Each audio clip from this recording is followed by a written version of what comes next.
64, my Commodore 64.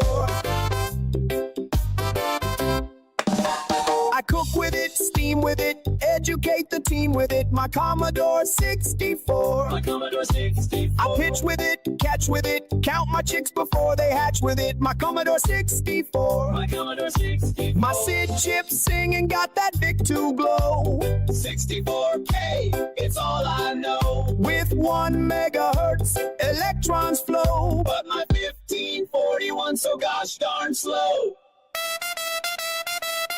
I adore my 64. Good evening, gentlemen.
Oh, Jade Phones, thank you very much. As soon as the queue ends, we'll get to that subscription. Good evening, C64 Television.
And now, a civil conversation between Luna and Buddy.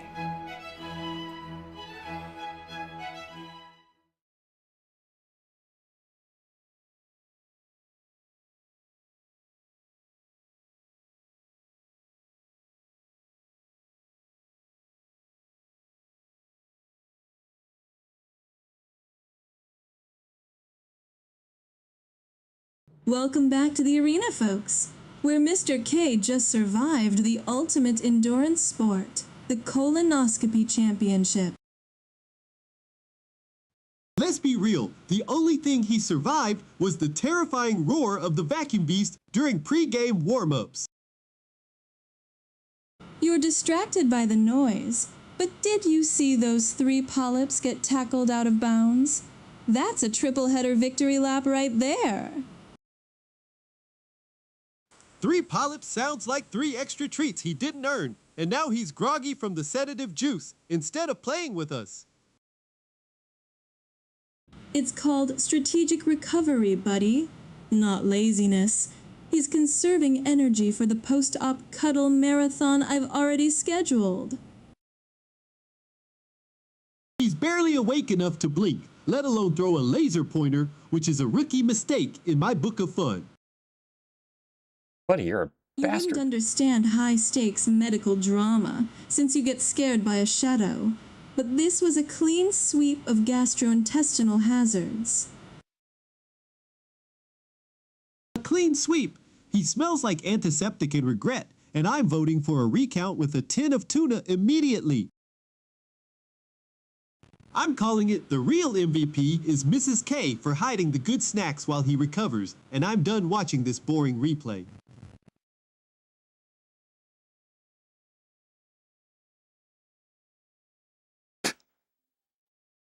Well, there you have it.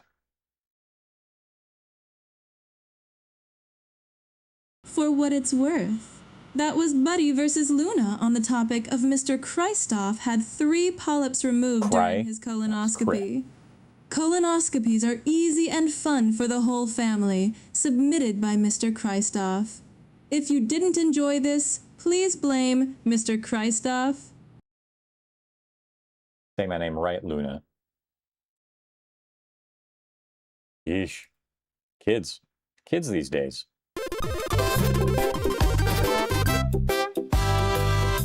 My Commodore 64. Thank you, Mr. Pones.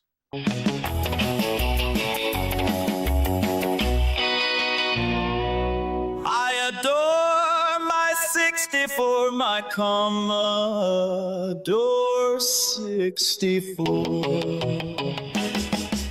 I cook with it, steam with it, educate the team with it, my Commodore 64. My Commodore 64. I pitch with it, catch with it, count my chicks before they hatch with it, my Commodore 64. My Commodore 64. My Sid chip singing Thank you, got Mr. that Bones. big to glow. Appreciate it, sir. 64K, it's all I know. With 1 megahertz electrons flow, but my 1541 so gosh darn slow.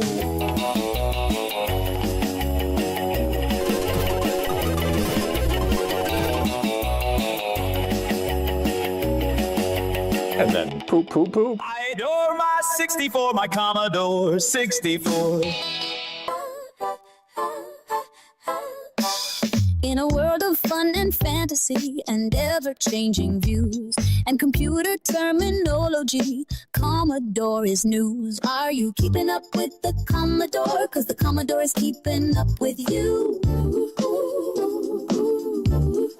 poop, poop, poop, Are you poop, keeping up with the Commodore? Yeah. 'Cause the Commodore is Poop, keeping up with poop, you. poop, poop, poop, poopity poop, poop. In a world of high technology and ever-changing moods, in a world that's full of make-believe and changing attitudes, are you keeping up with the Commodore? 'Cause the Commodore is keeping up with you. All right.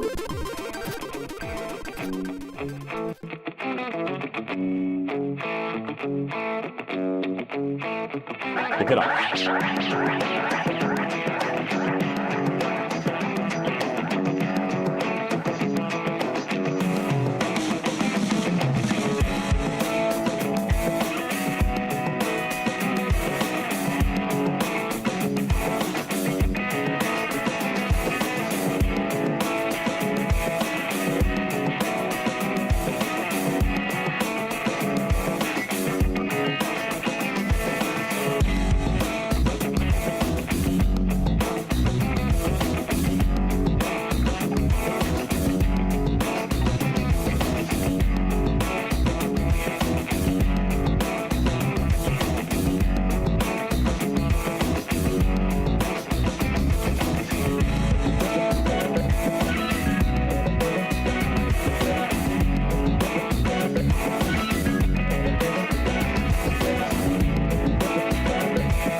Oh, that extra little guitar lick in there sometimes. What are you going to do? What are you going to do?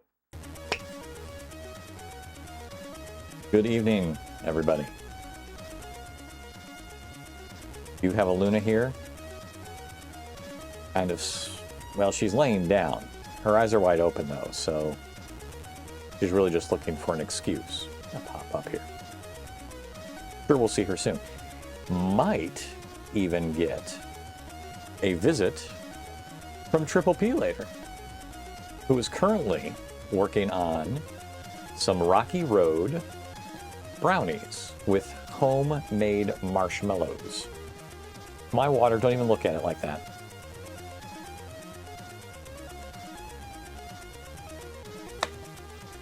So, brownies tonight, potentially. Nothing wrong with that. Oh, yeah. A little nummy. Except they do have walnuts in them. Not a huge fan of walnuts, but I'll just go with the flow. Take it all in stride. It's going to have a lot of other flavors in there as well, so I can probably mentally not taste the walnuts. We'll see. We'll see. So yeah, thanks for the well wishes in the Discord. Everything went pretty smoothly as far as the prep and things like that go.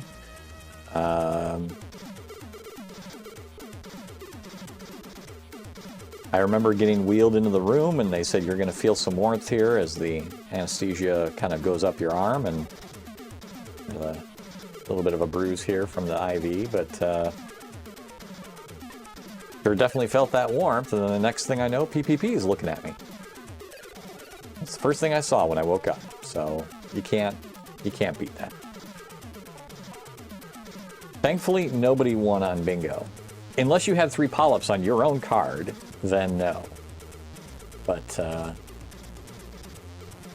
thankfully, nobody won on bingo, especially for the Viet Cong, because numerous Viet Cong would be numerous too many.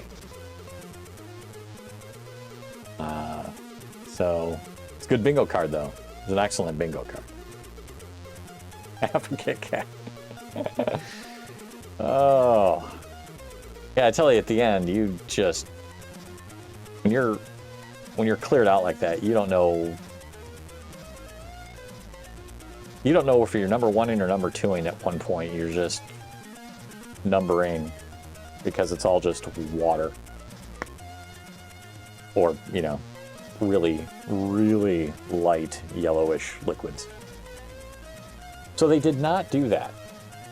And I asked about that. I asked specifically about that.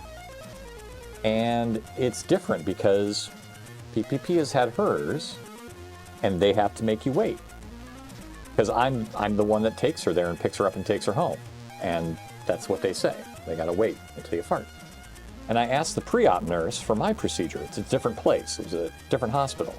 And they're like, and she laughed, and she's like, no, we don't do that anymore. We used to do that when it was air that they used, and now they just use CO2, which absorbs in some way or something along those lines. You do not need to wait until you fart.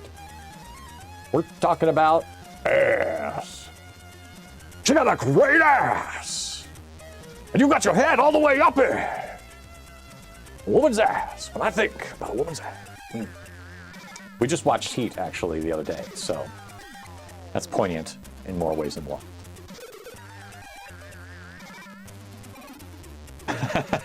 That's right. That's right. And she liked it. She liked it because it's not a typical cops and robbers story, right? I mean, there's a lot of drama in it and character development on both sides. It's not just simple, oh, they did a bad thing, let's go get them, shoot, shoot, shoot. Way more than that in that movie. Oh yeah. I mean, Val Kilmer's piece specifically is considered like picture perfect textbook on how to reload a clip. Like he did the stuff. So yeah, it was good. Load and reload, you betcha. Hey, Casual. Everything went well in terms of all the procedure, right? So they found 3 polyps, remove those. I'll find out in 10 days or so as to whether or not they're benign or malignant. So we'll see. It's not unheard of for people at my age to have them. My dad had some when he went in for his. They removed those, and so we don't have like a history, so I'm hopeful that it's just all, yep, polyps are polyps. Polyps are polyps, so why should it be? They should get together, or they should get along so awfully. It's Depeche Mode, but instead of people, it's polyps, Luna. Do you get it? Look at me if you understand. She doesn't understand. So yeah, Casual, thank you very much. Good evening, and yeah, I mean, the procedure itself was pretty painless. The prep is actually the worst part. So if anybody out there has not and is getting of that time where they think, oh man, and the prep really wasn't that bad. It was just annoying more than anything else. So the general gist of that is Sunday you start an all liquid diet. So broth, Jello, things like that, which is annoying, but I had a little bit of coffee. And then, you know, you just can't eat anything solid. I dreamt of eating solid things accidentally the night of, and then like, oh God, I'm not supposed to eat that, and then like spitting it out. I dreamt of doing that. But, you know, an all liquid diet during the day. At 1 o'clock, I took 4 Dulcolax, which is a stool softener. I'm not gonna get really detailed or anything like that. And that hit me about 5 o'clock. And then 6 is when you start drinking this solution where you drink 8 ounces. You drink 3 of the 4 liters that night before. You drink 8 ounces every 15 minutes. So PPP, an angel, she had her timer on her phone. Every 15 minutes, she'd come by with 8 ounces of this stuff, and I would chug it, say thank you very much, sweetheart, and she would take it back and sit with me for a bit more, and then 15 minutes go by, another 8 ounces. So you do that for about 3 hours or so, because you get about, it's roughly 12 glasses worth. Are you keeping up with the Commodore? Because the Commodore's 86 Carrera, checking in on the C64. Not fun for you, it all made you feel a little woozy. Oh, okay. For me, I guess I lucked out. In a world of fun and fantasy and ever-changing views and computer terminology, Commodore is news. Are you keeping up with the Commodore? Cause the Commodore is keeping up with you. Are you keeping up with the Commodore? Cause the Commodore is keeping up with you. In a world of high technology. Little bit of sunlight coming through the window here. Shining on the Okidata 120, shining on 86 Carrera's reference to poop prep. Are you keeping up with the Commodore? Cause the Commodore is keeping up with you. Are you keeping up with the Commodore? Cause the Commodore is keeping up. Ooh, that ended right at the right time. Good job. Yeah, I didn't feel woozy. I thought I might, you know, just because if you don't eat anything, but I drank a crap ton of stuff. Crap ton. So, yeah, between 6 or so, or 5-ish when the Dulcolax hit, then it became sitting on the throne for a bit. And then that lasted till about 9-ish or so, finished off the 3 of the 4 liters, and then 10-ish or so I went to bed, and yeah, it's just, you go to the bathroom a lot. It's very annoying. So I didn't feel woozy, so for me it was just annoying, but no cramping or pain or anything like that. You take some Gas X2, and so, like I said, it was more annoying than anything. Did not feel woozy. And in the morning you finished off the last liter. So the bad part was I had to get up at like 5, because you have to finish that last liter, which you do 8 ounces, 15 minutes, but you have to finish it off X many hours before your check-in. So I had to get up at 5 to make sure that it was ready and done by a certain time. Then went in, did the check-in. All good. All good. So.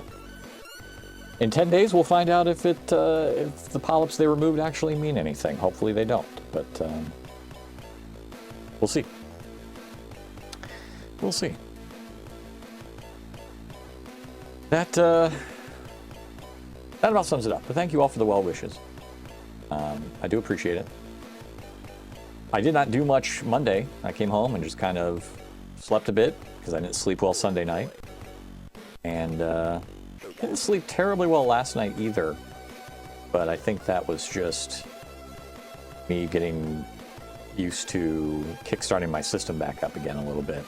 And I'd focused on hydrating so much that I had to wake up in the middle of the night a couple times. And Luna was very attentive last night. Woke me up numerous times with a paw on the cheek, gentle paw scraping. That's when she wants to get on my chest a little bit, so I have to let her, and she does biscuits and then lays down a little bit. But she did it a couple times last night. That's her little signal. She very gently takes her paw, because she knows she has claws. She takes her paws and just scrapes it just a little bit. The claws don't come out. She just taps, just nice little taps. If I don't answer, then a claw she'll let them out just a little bit. She knows. She's got control. Don't you? Yeah. You're a good girl. Yeah. Pet Papa company. And now we're up. Hi. Say hi. Yeah. You took care of me. Mama did too. You're right.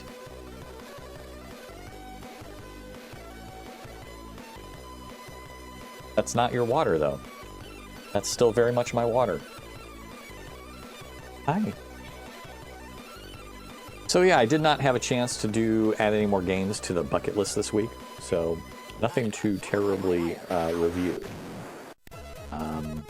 Probably will next week. The Sinden light guns, we did do those Friday. That worked out really well. I still need to figure out why MAME Player 2 doesn't work well with them, but we'll get that figured out.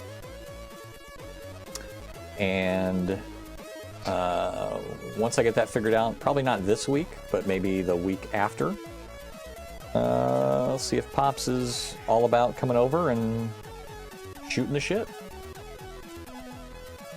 And get some light gun game action going on. Need to adjust the mics a little bit based on the last stream there, but all in all, that worked out well. Hi. You're awfully kissy tonight. What do you want?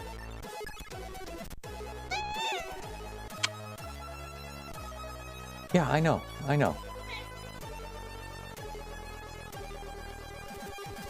So tonight I was thinking of just doing some demos, maybe picking something on the bucket list to play, but I'm still very low energy from the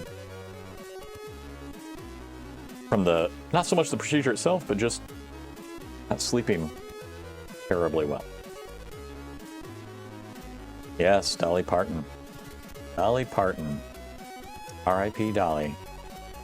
Hello, Dolly, and goodbye, Dolly.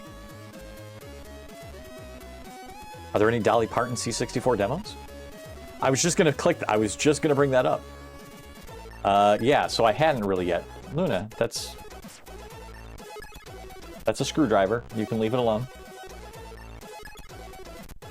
Do we have this? PTZ lower basement? What do we got here? Don't have a good one of the screen itself, so let me see. Thank you, Luna. Thank you, Luna, very much. See.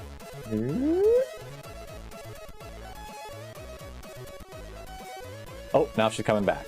That was the screwdriver she was trying to knock off the bench. Hi. I know, you almost got it. You almost got it. Yeah, we're going to check out the C77. I want to take a look at that. All right. I need you off the arm of the chair, though. I need to use the mouse. Yeah, let me grab the link to that. I want to check this thing out.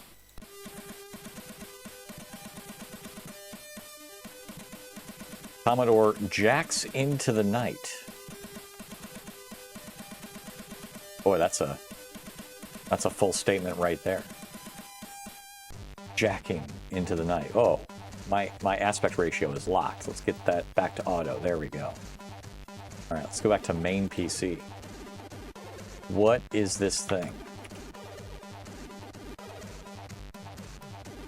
Commodore jacks into the night. Jacks into Night City. Oh, okay. I thought it was just jacks into the night. Jacks into Night City with the Commodore 77, an all-new Cyberpunk 2077 collaboration.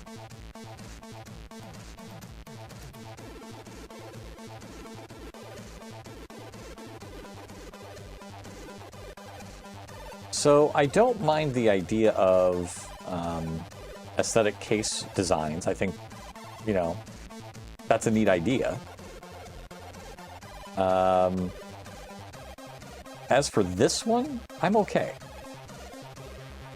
I liked Cyberpunk a little bit. I didn't finish it, but what I'm really not seeing here, did they totally just remove the glyphs? I personally don't like keys being renamed on me.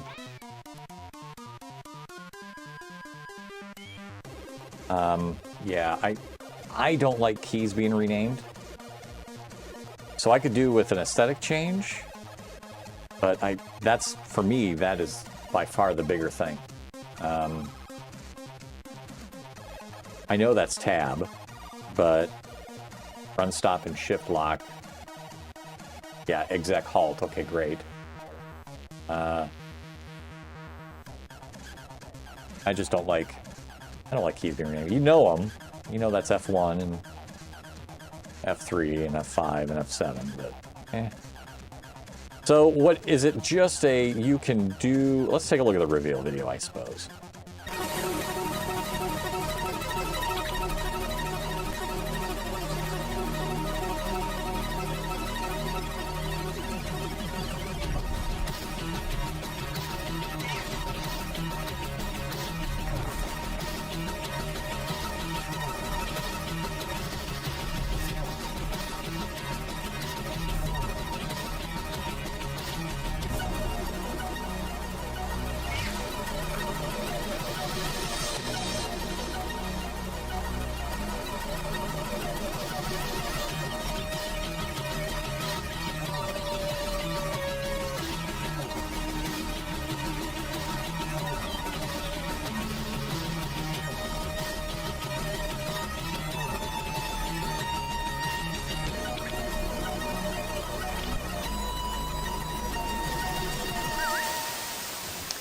I will give him this. I think the execution is nicely done. I mean, it looks, if you like Cyberpunk, it looks great. I'm not a big Cyberpunk person, so okay.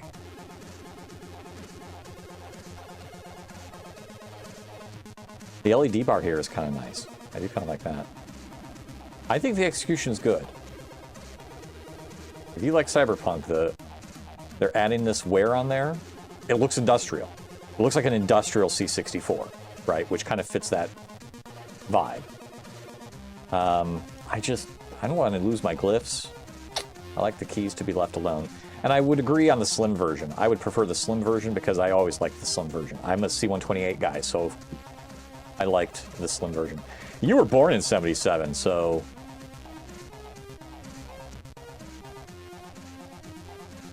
Some of us have only touched the Cyberpunk. Jay Pones was born into it.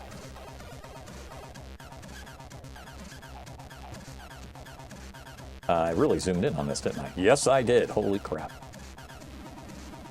Graffiti tags.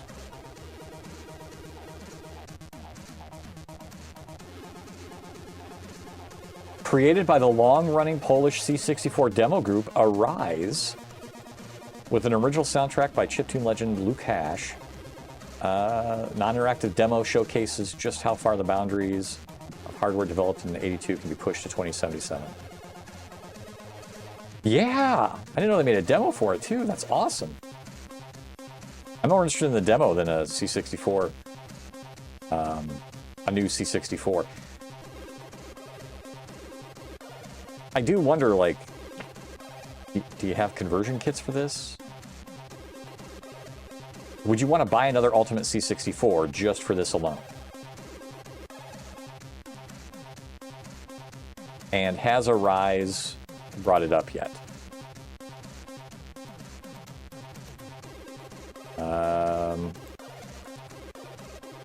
Have they released it?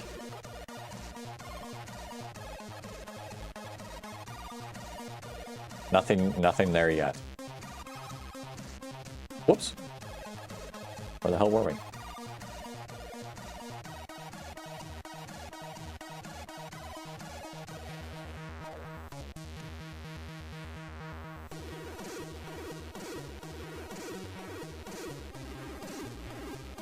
Adam, I'm curious. Is it themed? Is it the themed at all that you dislike, or the specific theme that you're just not a fan of? Like, if there was there a theme to a Commodore that you would be all about? Yeah, but see, and that's just it. Like, that's $377 for another Ultimate. I have two. I'm good. I don't need any more. And even if I only bought the one to play on, I don't know that I need it. But for me, God, I'm waiting for them to do a 128. Could be waiting forever. But a 128 would be awesome. Then I'd be, oh yeah, then I'd be happy. Hack 2 joystick. Well, another one of those. I hope it goes well. I'm not the demographic for it.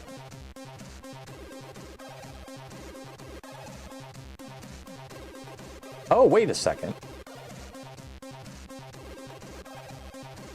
Word on the neon-soaked street is that it achieves speeds of 77 megahertz by utilizing the more powerful AMD Atrix processor compared to the 50T found in the Ultimate. So it's actually a different processor as well.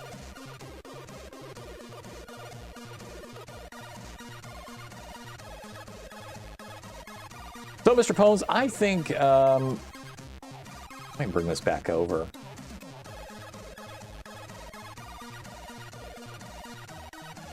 For me, it's, if I want to run CBM software, like, I've got CBM on floppies.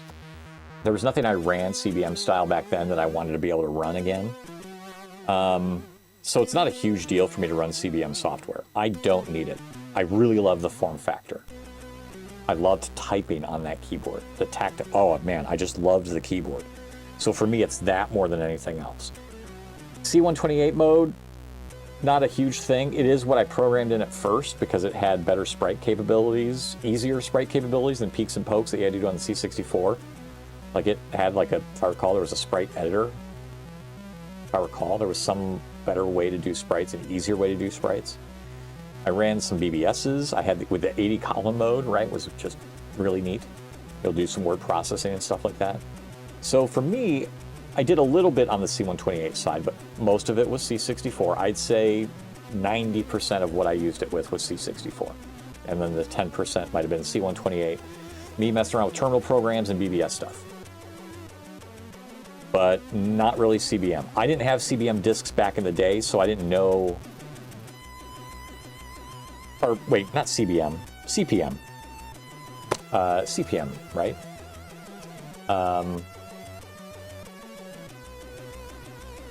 I didn't have CPM discs back in the day. So I don't miss running something that I want to be able to run again for whatever reason. It'd be more of just to mess around with. Yeah, CP/M, I think. But form factor? Oh yeah, it's a great form factor. Much like the fact that we want the C64 Ultimate and the Slim, right? The C64C version, which they do have that now, right? But I don't remember if is that a conversion kit or is that a... Oh, that's the wrong screen.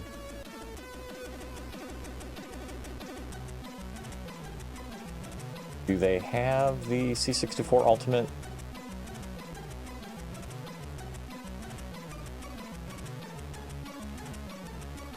I guess, do you have to order it to then choose which one you want to order?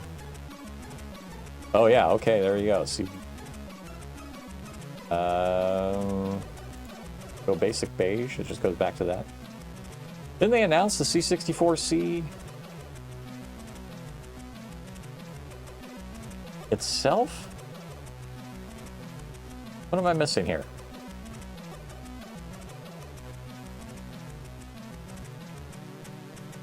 C64C Ultimate. There we go. That's what I was looking for. So let's see a picture of this. Did you not give me a picture? I shouldn't have to scroll that far. What are we doing here? C64C Ultimate. Show me that picture again now. Don't make me scroll through it. That's not a bad form factor. But I do want the C128 version. Then you got me. You had me at hello.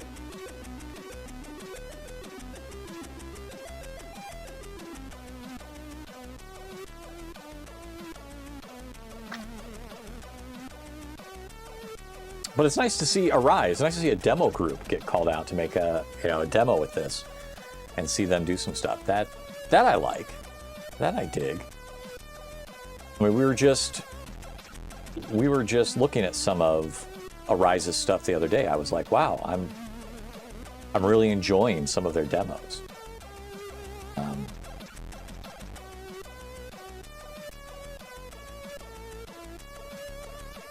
Like their style of them. In fact, what did we just last look at? I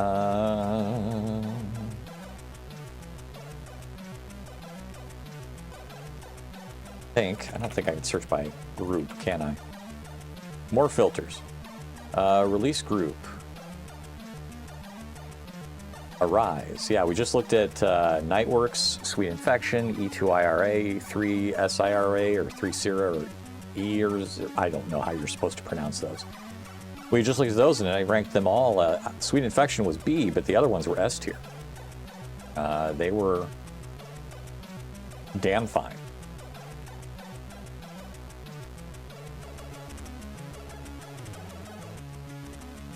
Right? We just looked at a few of them.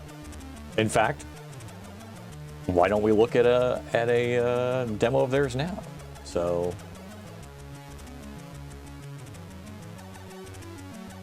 Didn't we do Nightworks though? I have a feeling we had done Nightworks. Where the hell am I going? I'm going all over the place. Clear the filters.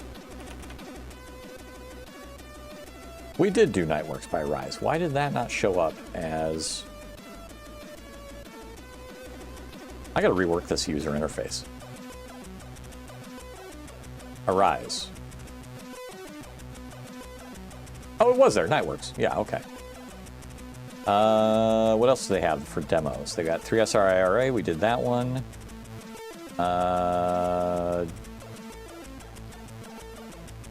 E2IRA, which I believe we did that one as well. And bring that over. Yeah, so we've done all those. 2017 ES1RA. So this is like, I guess, the first. We have a 2 or 3, but we hadn't seen the 1 yet. I kind of wanted to cover that. So I want to take a look at this. Log in. I'm logging in. I'm in. I'm importing. We are importing that release.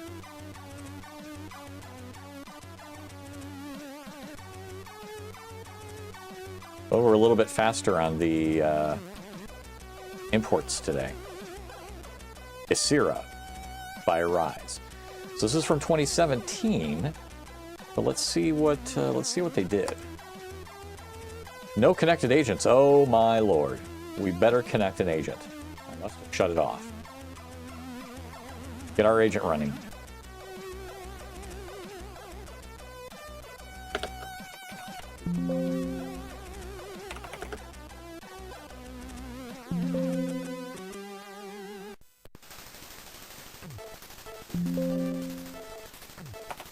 Our agent is now running.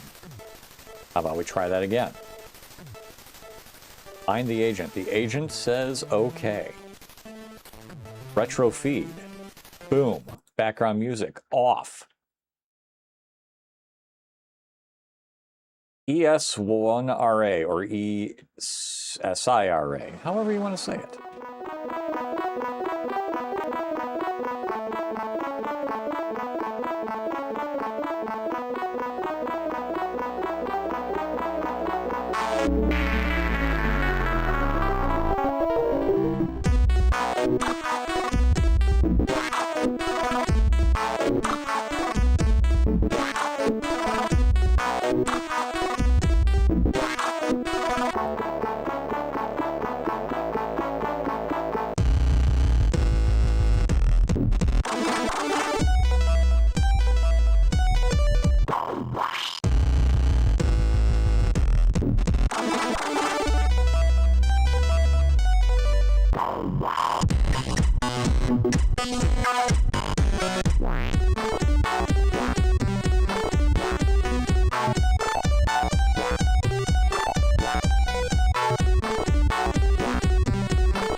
are approaching the 8-bit boob warning light is glowing a faint amber, because you just never know.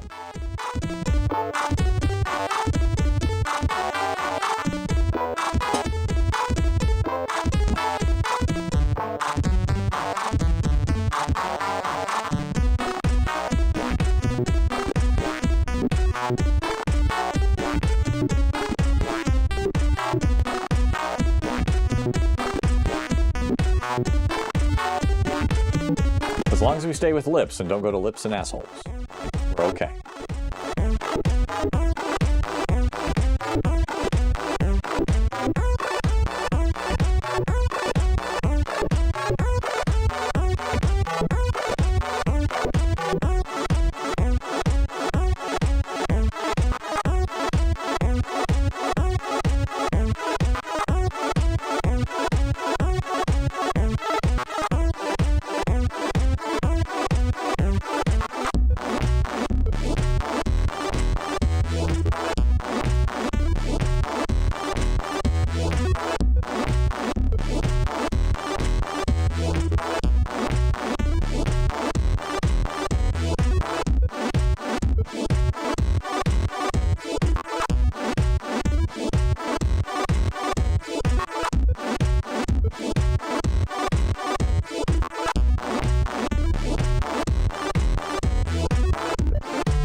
There's that trick they do again where they change the rendering based on something on top, which I really like how they apply that in their later demos. This one's not as good. This is earlier. But I do like when they've applied that technique.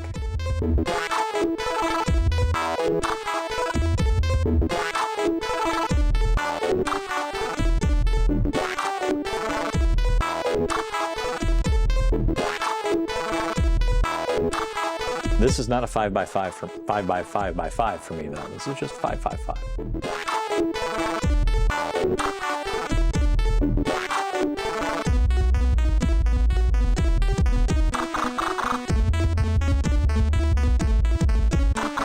Music, I'm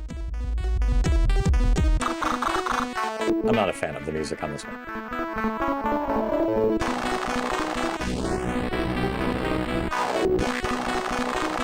That's very disorienting.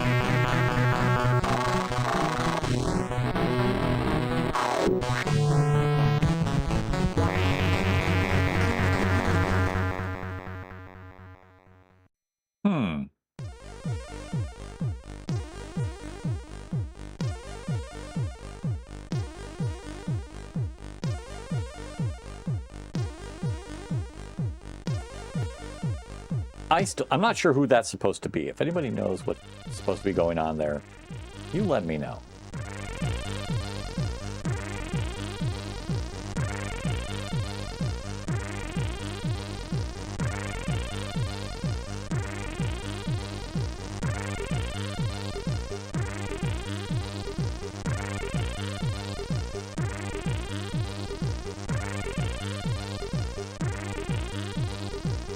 Yeah, I'm not sure what that's a reference to or if that's just one of the group members totally hammered.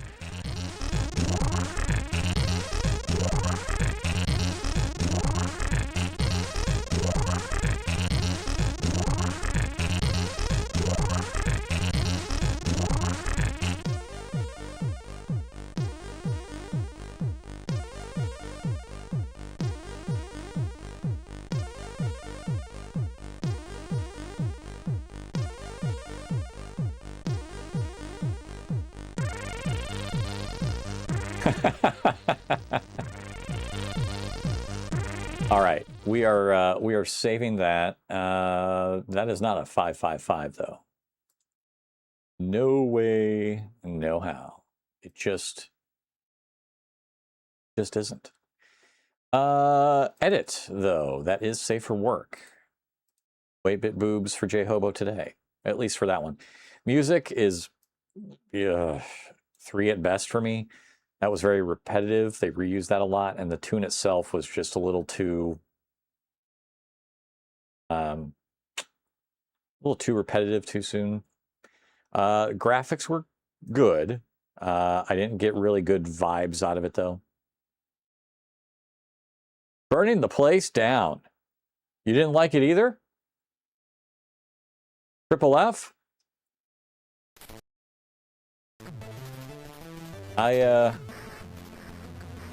No shooting games tonight. We're in the basement, or we're in the proper basement. We are, like the chair wants to come through here and there. Oh, that's from Office Space. Okay, nope, you're very good, very good. I didn't catch it.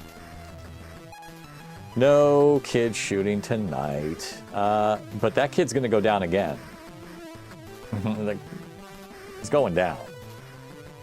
He might not go down by my hand, but my dad might just be like, oh, if it moves, kill it. If it moves, kill it. Yeah, so 343 for me. That puts it at Curator Tier B. Good demo, technically. Good stuff. They had some neat graphics things to it.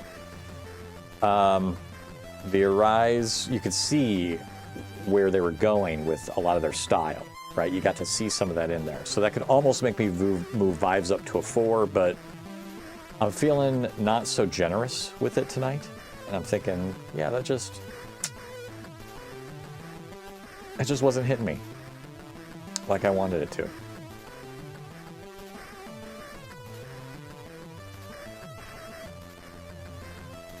Yeah. But, I mean, that's okay.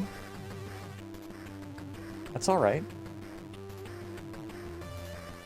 Let's see, does this actually work? I don't remember. Import the most recent demos from the CSDB RSS feed, about 30 releases.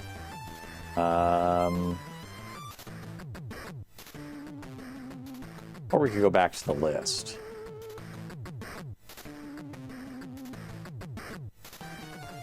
We'll do one more demo, and then we'll probably do... There are some bucket list high scores. I know Triple F has been adding some. In fact, let's see. What does that look like now? If we preview from... Let's see, I streamed Friday. Right, at right around... Let's see, if we say anything past 8 p.m. We have 3 entries. 3 entries this week. Triple F gets a call out, shout out for the high score entries. I didn't play much. So Saturday, oh yeah, Saturday was cables. This thing was all over the place. My rack mount.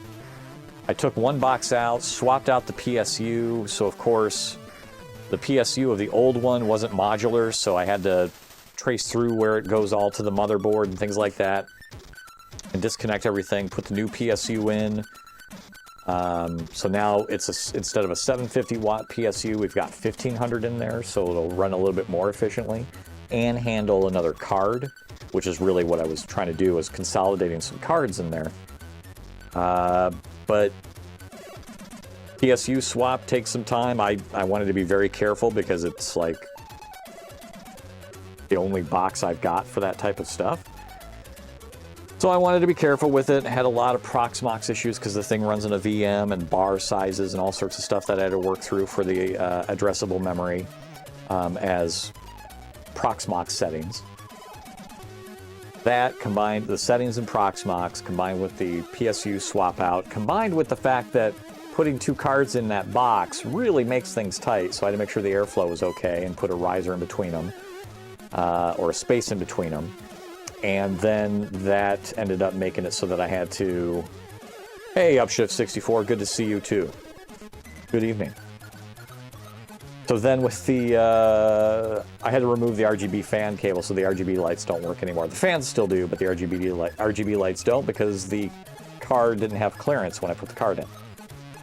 There's just all sorts of stuff, right? That easily takes up a day when you're doing some other errands and things like that.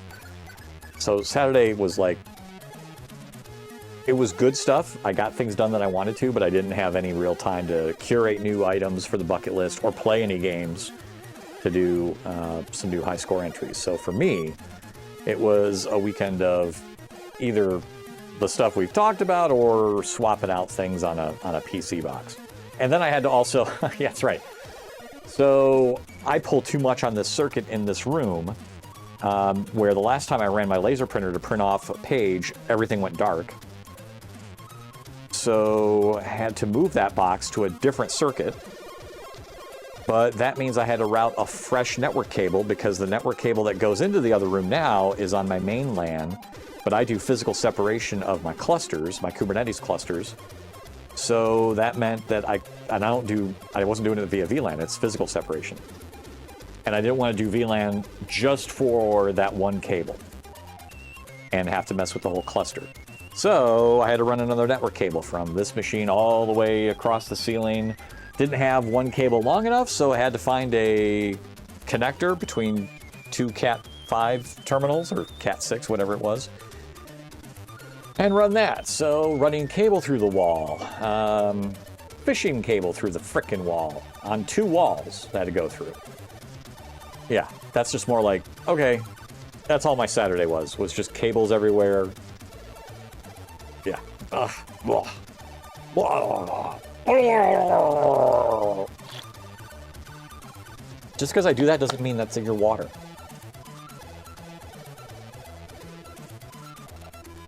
Oh, it green screens out the lid.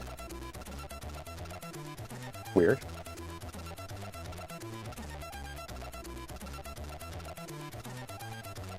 Now I'm holding nothing.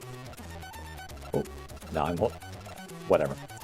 Not to change topic, go ahead, C64 Television. Decide which MAME arcade cabinet you are getting. I did talk with PPP a little bit about it, and I showed her the video. And I showed her this piece, this place. Luna, stop clicking.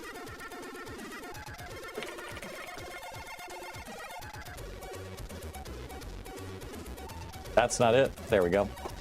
I did show her this. And I am going with the thermal laminated birch. I haven't contacted them yet, but we talked about it from a, hey, this is about, this is about $1,000. I don't know how much shipping is. And she was like, yeah, go for it. It's about time you do something with all those guts. Except I'm going to go with the...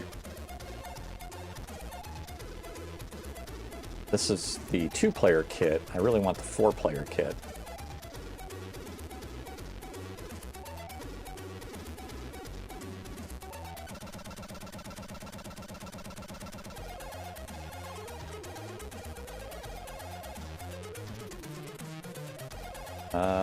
Their kit links are a little off. Where the hell's the kit with the 4-player? Copy of Pedestal Arcade. Made a copy of the page? No, that's not there. 4-player Pedestal. I just clicked the wrong thing. Yeah, so this is the one. But I think I'm gonna go with this. But I still need to talk to them, see if they still sell this kit, because it's not a direct link on the page necessarily. As well as, I do want this layout, B, but I don't necessarily want six for the 4-player. I really only want 2, and I need a spot for my spinners. I don't know where those go. If I remove these, well, that's only on that side that I got a spinner room. But I need some spot here for the spinners. Plenty of room for stickers. Yeah, we got we got plenty of room for stickers, and that's probably what I'll do with them. I got vinyl laser printer paper. I'm going to just print off a bunch of logos and stickers and whatever stuff. Right? So I'm good with that. I'm all about decorating it in that way as opposed to doing some spiffy vinyl wrap. So this most likely is it. I just need to see if they can alter it because I really want the player 3 and player 4 of A on B. And I need a space for the spinners. Because on mine,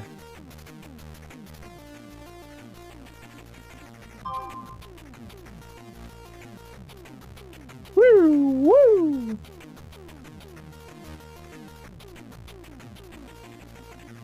Right, you see that you see that red spinner there.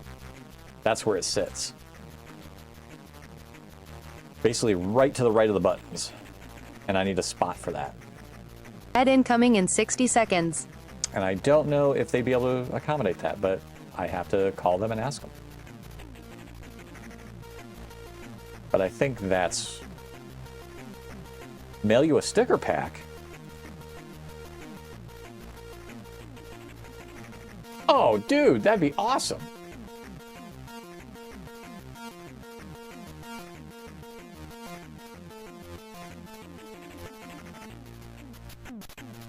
Go this.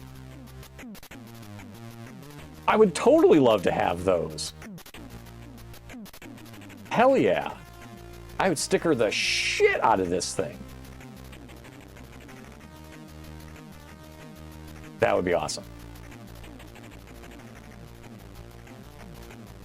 Do you print those yourself, or do you send them off? You use like a, for lack of a Zazzle personalization sites or something like that? Oh, C64 television, that'd be great. Let me know, you know, we can talk. I don't want to, whatever you want for them, I'll buy a pack.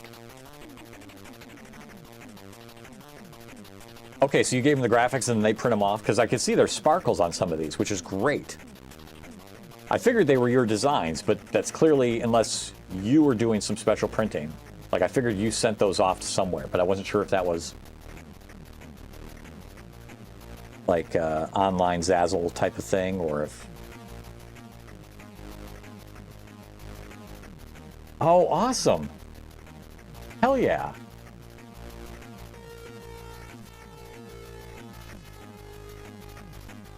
That is great. Sid Vicious. Beautiful. Heck yeah. And yeah, you're right. Plenty of room for that stuff. Well, now I better buy it, right? Because otherwise I'm going to have these stickers and no place to put them. Now I've got to do it. I did a while back. I was printing stickers off of, like, taking my favorite games and taking, like, a thing out of them and then creating a sticker. Then putting that on a... I had a different shelf in my area before I moved into the house. And I was just going to add a sticker for things as I played the games. It's kind of like, you know, marking it off the bucket list, right? Take the sticker and put it out somewhere. We got rid of that thing, so I don't have a place to stick. Like, there's no place in here to just accumulate stickers on. So that arcade would be really a great place, right? That's a lot of sticker footprint. And then I can also use that for, like, the bucket list stuff, like a little thing of Bruce Lee or the Dungeon Keeper logo, right? Stuff like that. That would be awesome. Because I've got some stickers that Cherry Bell, CBD, Cherry Bell Design, she sent us the K logo and some the Buddy and Boona emotes that I've got. She made those off on stickers, and those would be great to put on there. So yeah, that would be fantastic. We'll talk, C64 Television. Thank you very much for offering. So yeah, then it's just a question of, will that work for me? Can I fit a spinner there? It so looks like there's room for a spinner. without really affecting too much underneath, but that's the 4 and the 6. And I kind of worry about, I do 8 and 4. That's what I'm worried about.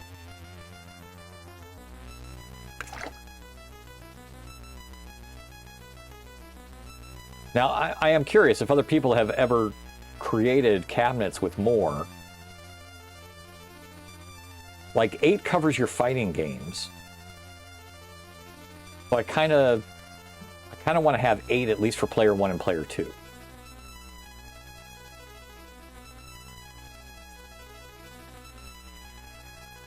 Made on my wife's homemade marshmallows. She's so happy. She's so happy with herself today because she made homemade marshmallows last night. And it's just like this slab of marshmallow. And she cut it up into little chunks and a little powdered sugar and cornstarch on there. And she's got a bowl full of little cubed marshmallows. And they taste great. She's so happy with it. I don't even know if we could even lift this up. Could I show what's underneath here?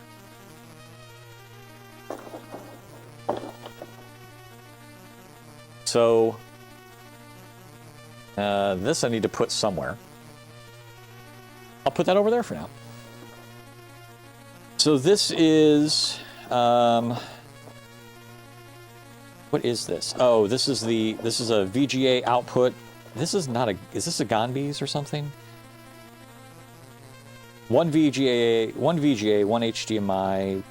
I don't know what the heck this was for. The idea was this was a controller card for this display, which I was going to incorporate in the pedestal initially.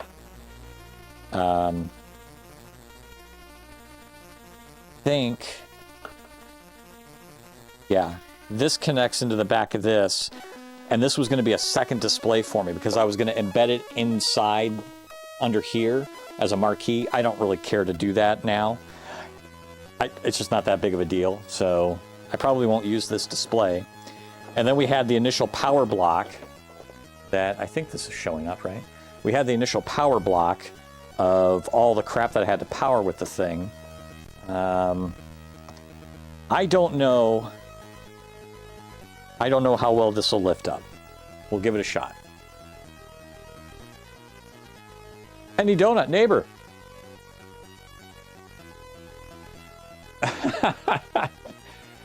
I mean, it was, if I buy the kit, I won't need it anymore because there's not, that pedestal kit has areas for buttons outside of that, but I don't know if there's a way. This could be the end of this thing, just lifting this up.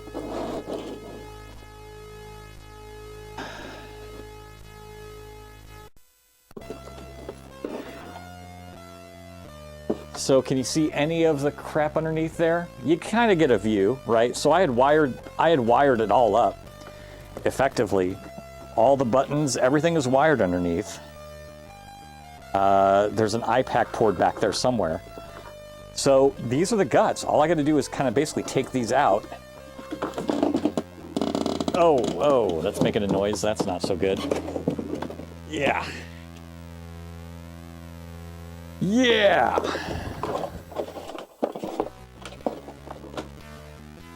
This is just foam board from many years ago that has no longer stood the test of time. You can only move this around so many times. Yeah. I hope you didn't see a dead mouse. I wouldn't be surprised if there is something like that's made a small web or nest inside there. Use a Steam Deck? Yeah, I don't want to use, yeah, definitely not use a Steam Deck. Were you able to do 4P with a single iPack? I've got the Ultimate iPack, I believe. Or the iPack Ultimate. Well, I did this one because of all the LEDs. Because each button has its own LED. And the joysticks also have an LED in the bulb. So I needed this for driving all that stuff. With this, I was able to drive everything. But it was the... it wasn't the pack LED, it wasn't the nano LED, it wasn't the pack drive, it was the mini pack or OptiPack. I think I've got a mini pack. I was just messing with it. But yeah, 48 input, 96 output, button, joystick, LED. Shit, I'm not showing my screen. So this guy is what I've got, the iPack Ultimate IO. They have others.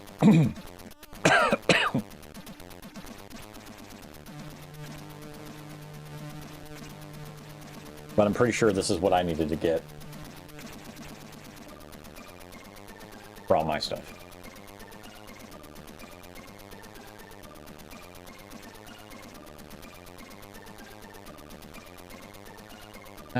I cannot remember if I needed to get 2 of these or something for another spinner. Somewhere in my books and notes, somewhere in this house, I have the original pinouts that I was doing because I was writing all this stuff down. But that is easily 10 years old. So it's somewhere in my stuff.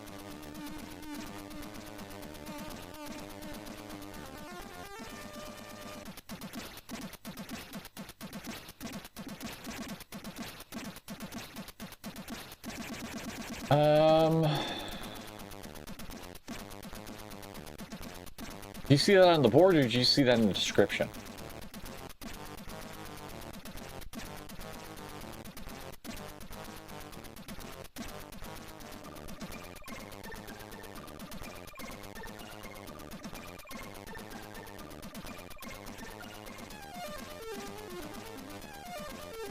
Under the options part for that iPack Ultimate. Okay. Oh, it's not the panel, but it comes with a bunch of connectors.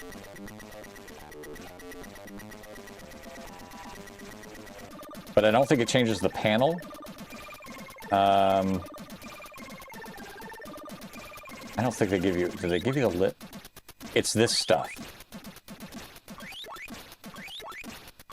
It's all these. If you're using the gold leafs, then it's like a different... I think it's the wiring harness stuff.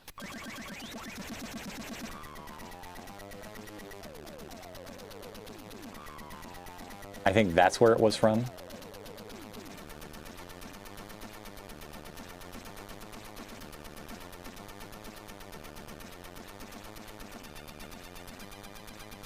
And I was using, I know I wasn't using the gold leaf because I'm using their Ultralux RGBs. Because I'm using...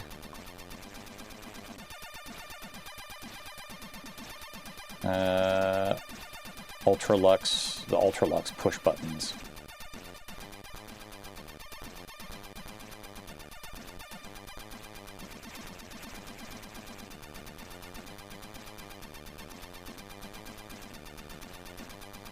Yeah, because Gold Leaf has RGB illuminated push buttons, and then they've got their Ultralux.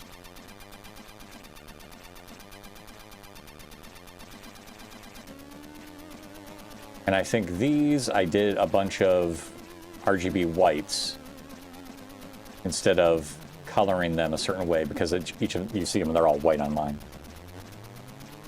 Yeah, I think you're right. I think you're right.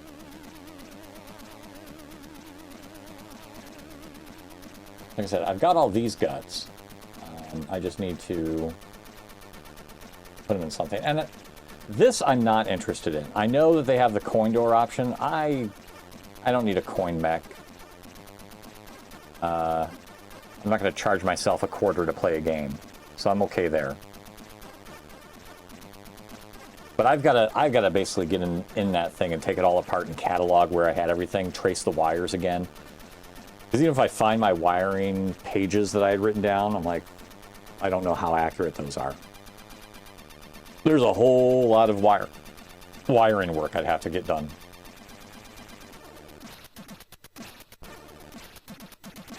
But yeah, I think that Batocera Mini PC would totally work. I can get some of those modular connectors, those plates for the USB to hook the to hook the guns into, so I can drill on both sides of it for the cable for each gun, and then inside that's just a little connector to the USB port on the back of the mini PC.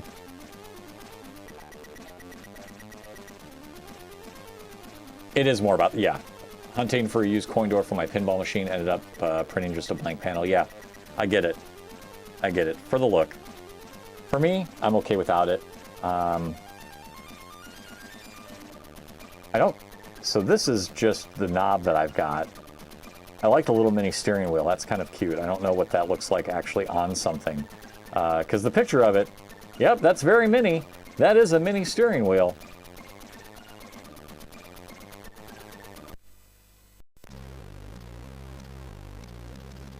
But I do like their trackball. I got their Pearl one, which has RGB lights underneath of it. I can change the color of it based on whatever I'm doing. I went full RGB. Hopefully all that stuff still works. I have a feeling one of my joysticks is going bad. Like its LED is not great, but I'll just swap that out for joystick 3 or 4. I'll probably be the only one that plays it most of the time anyhow.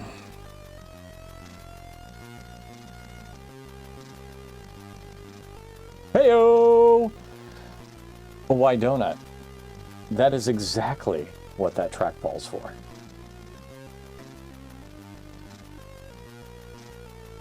Lunch breaks, working at OTC, me and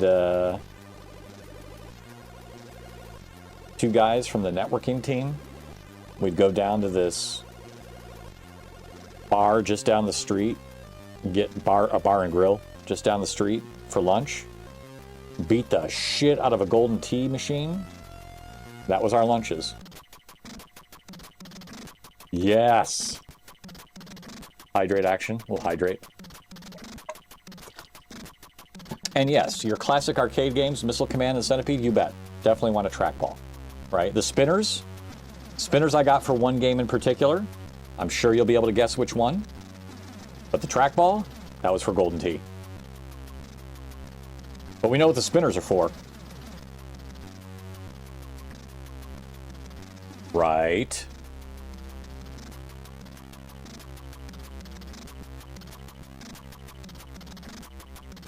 Oh shit, casual. That's actually good.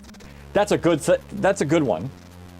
C64 Television got the game I was thinking of, but you're right. Tempest would be the second, but Arkanoid's the first. But Tempest, yeah, Tempest is up there. You actually named a really good reason to have spinners. Yep, I would say those two games, Tempest and Arkanoid. Of course, if I'm playing any of my Atari 2600 games, you start talking about the paddles, and there's one game for me in particular that I have to play with them on, and that would be Kaboom by Activision.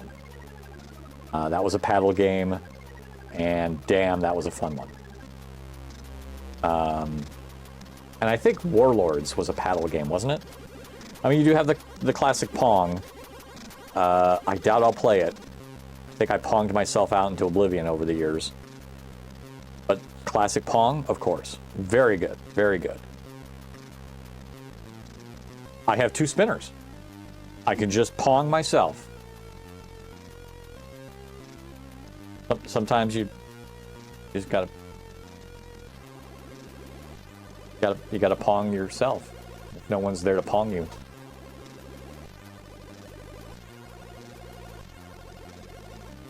Don't judge. Yeah, trackball definitely for Golden Tee.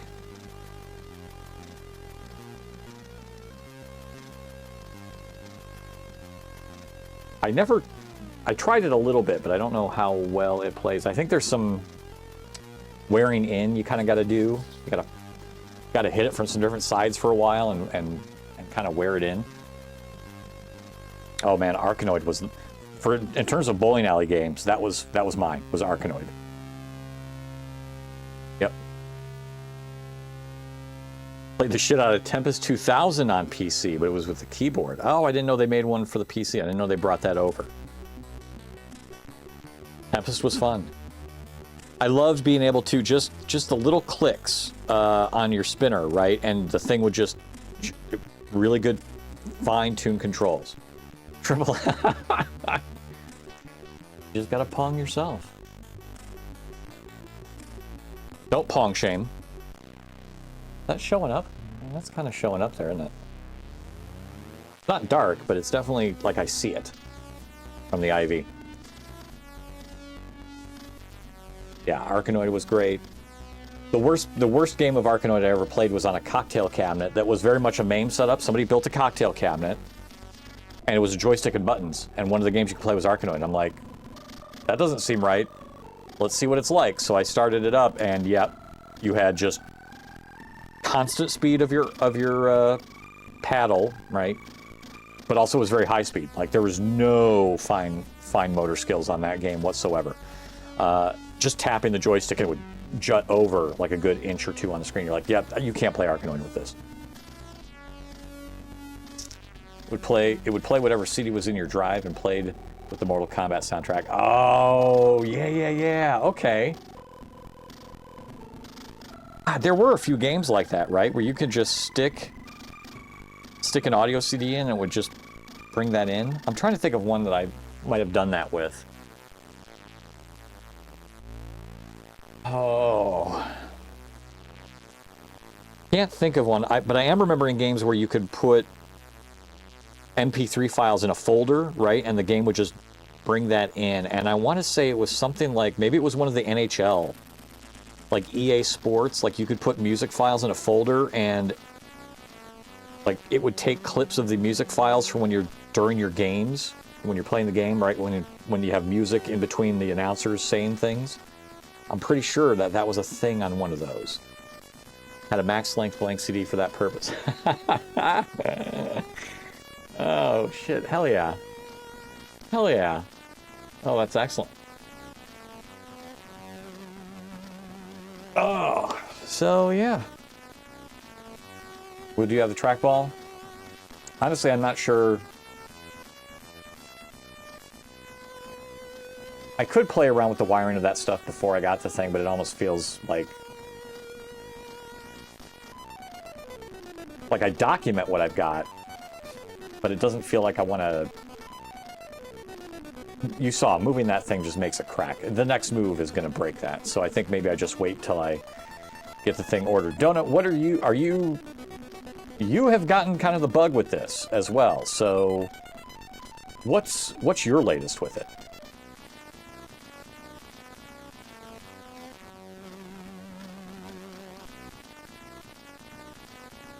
It's all my fault. What would the joysticks be for in that picture?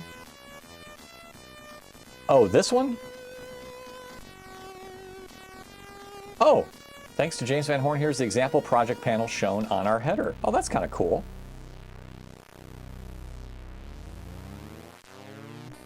God, are these the ones where you can twist and rotate them? Or is that more for like flight stick? That might be a flight stick one, where it's an analog.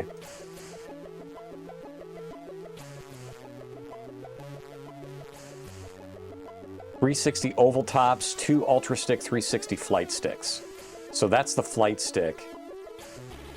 True analog engine using advanced sensing technology, uses no contacts nor switches.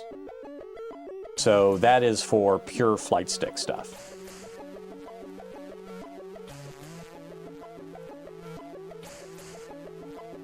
That's when you want a pure analog or a analog solution. Robotron twin sticks. Oh, they're out of stock too. Oof.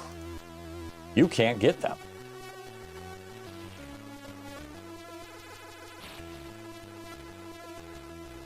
That's the Glengarry flight stick. And you can't have it because that flight stick is for closers.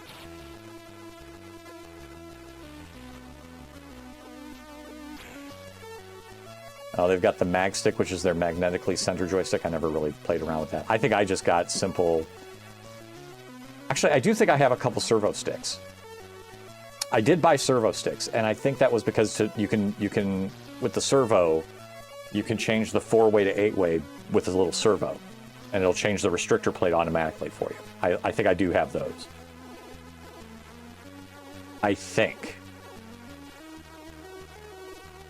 I'm gonna have to check. Not all the parts are in that prototype. I've got a bin full of other parts and buttons. It's gonna take a long time of just searching through those things. Anybody want to see second prize? Second prize is steak knives. Third prize is you're fired. Excellent. Excellent movie.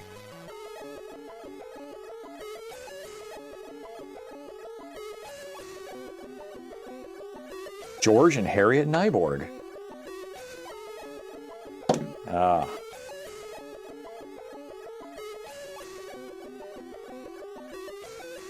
I mean, Alec Baldwin's one of his best scenes, and he's in there for like 3 minutes of the movie, right?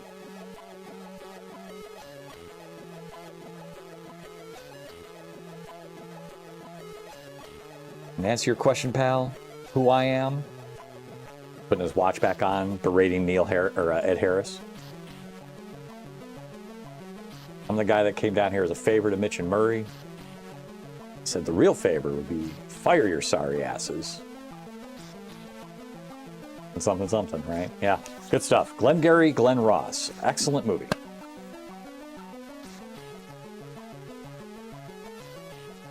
So yeah, that's what I think those are probably, if Donut, if that's what you're thinking, those are probably the flight sticks.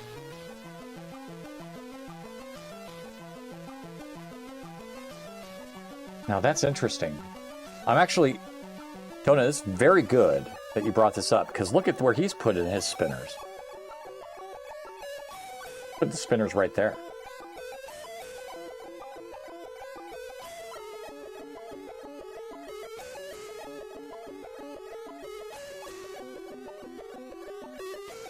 Big time, big boy. Oh, hydraulic chair with flight joysticks. You know what? I was not a huge flight game kind of guy. I like them a little bit, but I never really got into them. And maybe that's just because I never had the right joysticks for it. But yeah, I was... Like, I've seen some people's setups with Flight Simulator, right? And they've got the multiple monitors and all sorts of things. And I'm like, you go, man. More power to you. But I was never a big flight game kind of guy, so I never really tried to go for the flight sticks. How you doing, Vic? Let's see, this is interesting. 7 only. 6 for players 3 and 4, 7 for players 1 and 2, and I always had 8. Ooh, this is an interesting, that's an interesting layout. The spinner's up here, where on mine, right now with that Franken panel,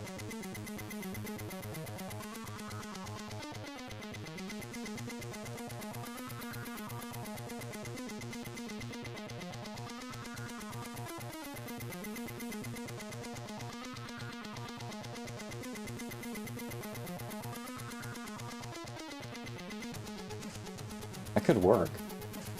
That could work. Let's go back to Monster Arcades. So Monster Arcades,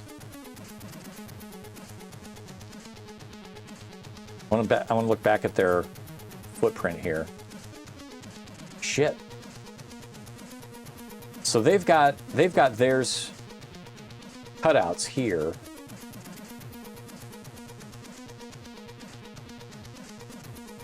A 1, 3. They also have these up here.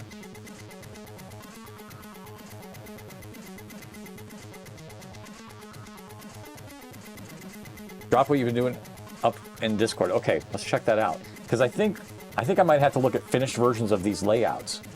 Because maybe a spinner can go here. Or an extra spinner hole here. That's the very interesting thing. I'm really glad we looked at this because they put their spinners up on top, and maybe that's okay. Maybe that's okay because my spinners were always the side because I always thought you'd have to reach around. You have to give yourself a reach around.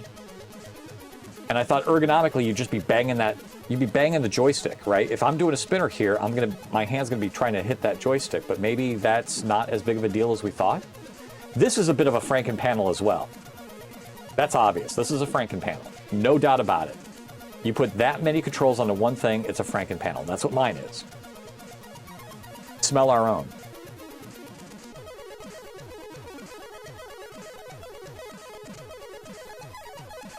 Players 1 and 2 have the joystick button below their main joystick in this layout. Yeah.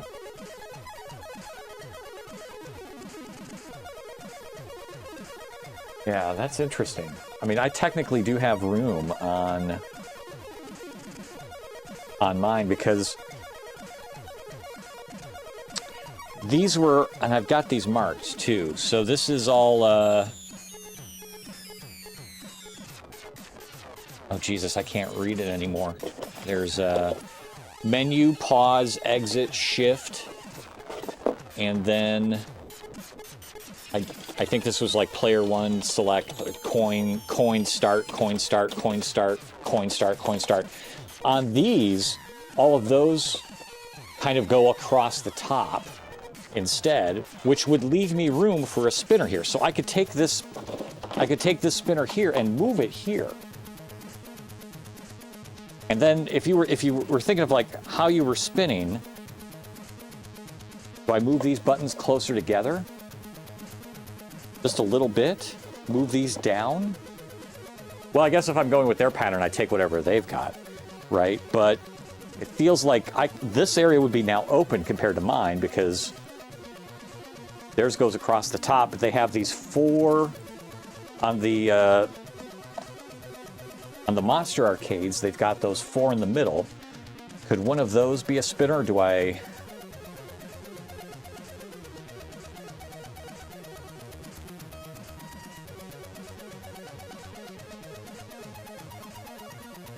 Right, like that's the thing. Hi, hello again. What do I do with those? I want to see what these guys have built with their 4-player pedestal to see, like, can we add, maybe that's where the spinners go. And I don't know what these are, but I want to see examples of ones they've built. Richard, thank you for the clip.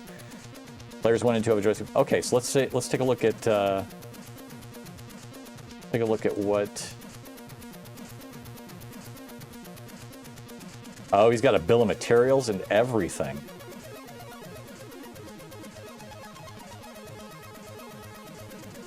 Hi, Luna. Oh my God, Donut, you have been a busy boy. Yep, simple mini PC will get you by fine. You go with Mike's Arcade Game Room guys.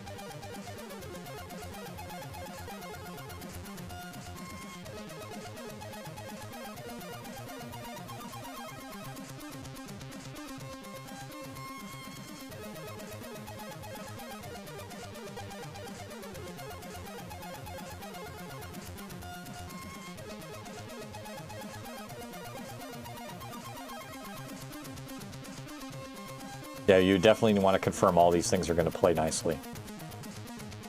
Especially when it comes to connector sizes. Yeah, what do you got for your control board?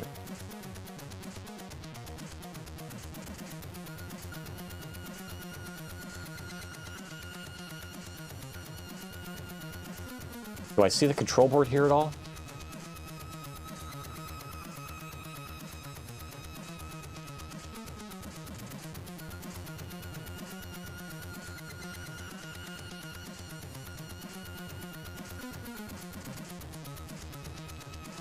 Size does matter there. So your trackball and your joystick are all 8-bit do wireless? Oh, okay. 8-bit do 2.4 gigahertz controllers and USB dongles.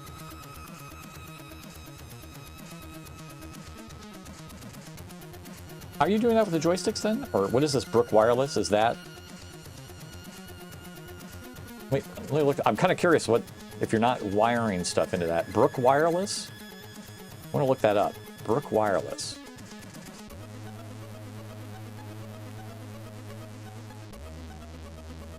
What is this?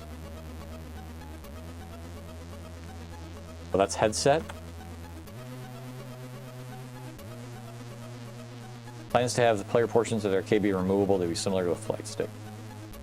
That will nest into the pedestal. Oh, damn. You're gonna be spiffy. Oh, Jesus. Donut. You went for ultra modularity. This is gorgeous. That's why they're wireless. So what do you need the joysticks for?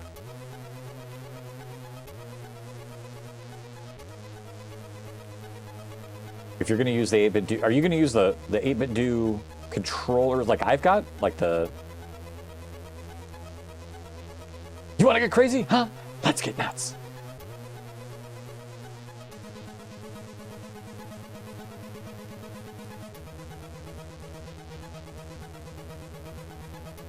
Is this AI rendering of your desire, or is this something that you saw that you want to build it like that?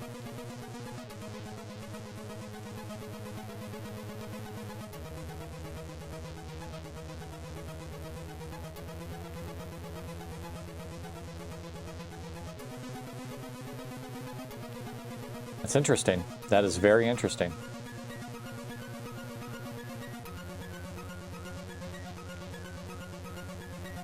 Can you share the link to the wireless board? I just want to read up on that. That's very curious.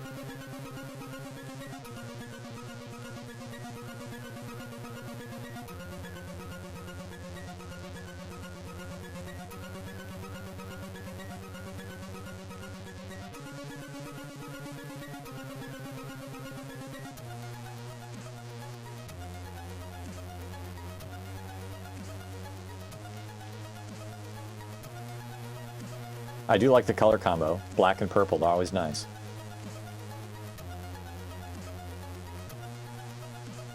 Jesus Christ.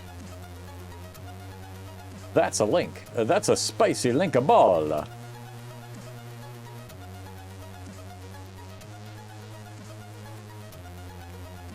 What is that?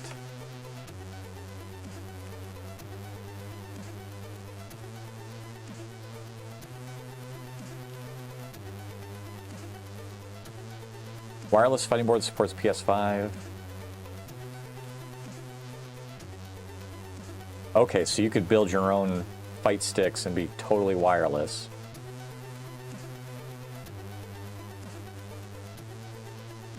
What the flip kind of game uses that layout? I don't think I want to play that game.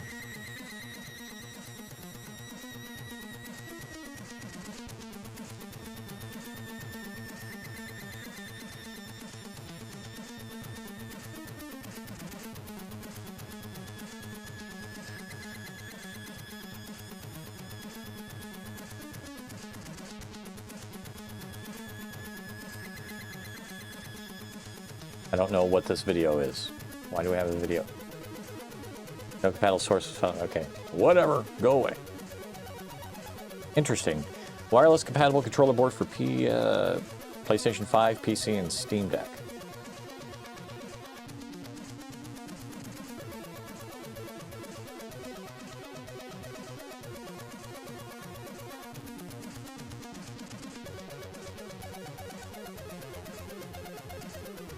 I mean, you can still go wired with it, though. That's the nice thing, right? Like, you could wire it if you wanted to.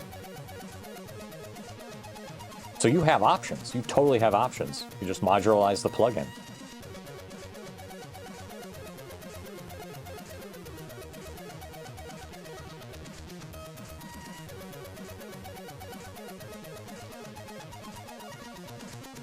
Interesting. Very interesting, Donut.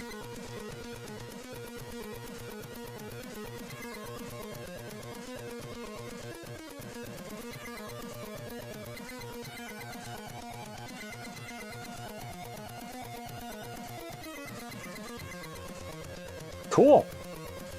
You're going to get your shit done before I am, but I'll guarantee you that.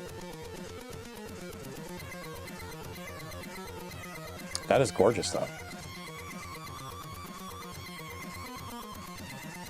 All right, so we did look at this. I want to see where Monster Arcades did with with their thermal laminated birch layouts. I want to see if they've made some. And I want to see what they did with them. Okay, look, there it is. There it is. Okay. They do put a spinner there. They do put a flippin' spinner there. I want to see their 6. They don't have a 4-player. Both of their 4 players just use the 6 layouts.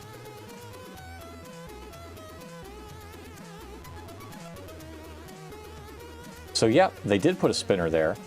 And a joystick. What's that joystick for? I guess it doesn't really matter. I could put 2 spinners there. I don't know what these 3 buttons are for.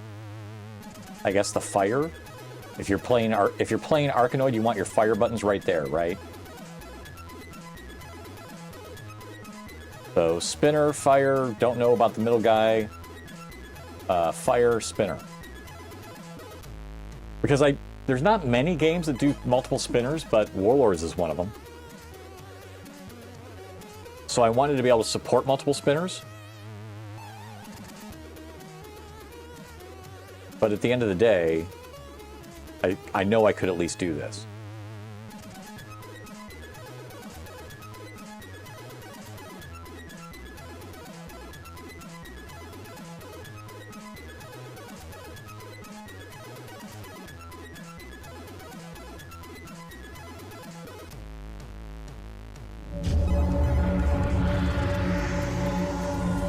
Let's see what they actually did with it. Robotron for the rotation? Possibly. I don't have support for that. I don't have a joystick that does that. So here's a look at a custom pedestal we did. It's called Titan Arcade. It's got a really cool custom graphic wrap. It's kind of like a printed circuit board. It's a 4-player pedestal. And this pedestal is pretty fully loaded. It's got an LED control board, so each of the buttons light up and down depending upon your library. It's got underneath that's what I got mine for. So it reacts when it goes into game saver mode or screensaver mode. We put a top fire joystick for the 5th 4-way joystick. It has a spinner dial, flush mount trackball, and then with this particular one, it's got a 55-inch LED with the sound bar. It's a pretty cool pedestal.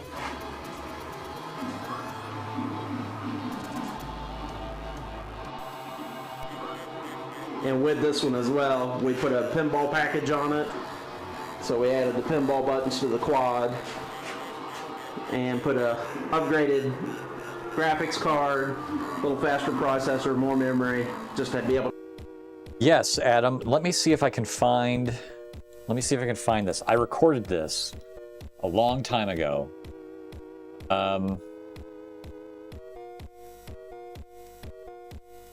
Let me see. I might have this still somewhere.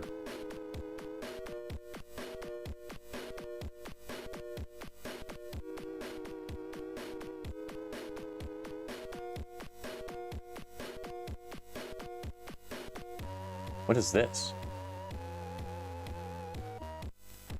I'm Eric R. Christoph of Christoph.io. You can see that my pedestal arcade project is coming along. We've still got the foam board prototype, but everything is wired up. This next series of videos will kind of cover this never got published. Advanced eye candy. The LED flashy lights, the configuration behind it, the secondary display which shows the marquee or platform artwork for whichever game I've selected in my front end. So this series will cover the wiring of the LEDs into the LED controller. We'll also go over LED Blinky, the software which controls these LED lights and configure it. This is 10 years ago, almost to the day. With the colors of my choosing. So there's some basic and advanced configuration options there. We'll also use Rocket Blinky to help readily accept 6.3mm terminal ends for wiring. While I can change the colors of each individual RGB. Yeah, I never published this video. It's readily accepted marquee look and feel. Game selected. Ultimate I/O board, which will be very similar to what you're going to see here. So it's going to be tough to make out some of this, but we're going to look at a few examples up close and outside of this board. I could have just showed you this video. This is what's underneath the damn thing. In the back here, and That is the servo one. That is the one that has the servo restrictor plate. And then for my RGB buttons, I've got these wires here. These are for the RGB LED inside the housing.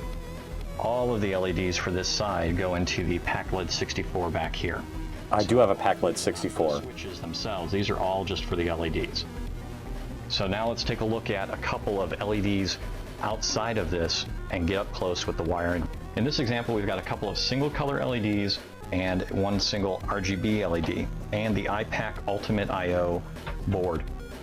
This will give us a kind of a base to work from as we look at some of the wiring for the LEDs as well as how you wire them on the board.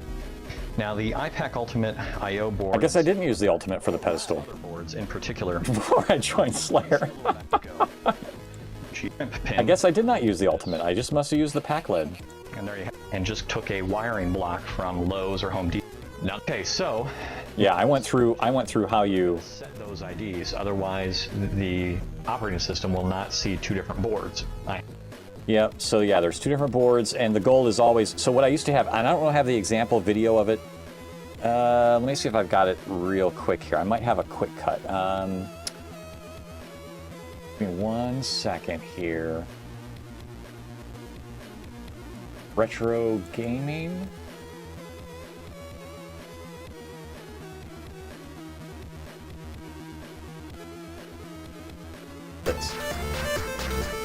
Version. A full cabinet taking mounts drops off dramatically. Oh yeah, this was all about like why the hell I was doing any of this. Depending on the system it's currently emulating. As I'm using RGB LEDs, I can change not only the brightness of each individual control, I can also change the color. But I had it where when you, yeah, so I think from these aesthetic design choices alone. Frankenpanel. It's what is known as a Frankenpanel, as it's trying to be a lot of things all in one unit. But at the end of the day, video gaming on a lot 98 to move your. Oh yeah, I was going through the whole thing. This never saw the light of day, but I was ready, going through hyperspin configuration. This was the stack. This was the stack. 2 OptiPac controllers, PACLED 64 controllers. Front end was going to be hyperspin. Rocket launcher was going to be the launcher. All the different emulators.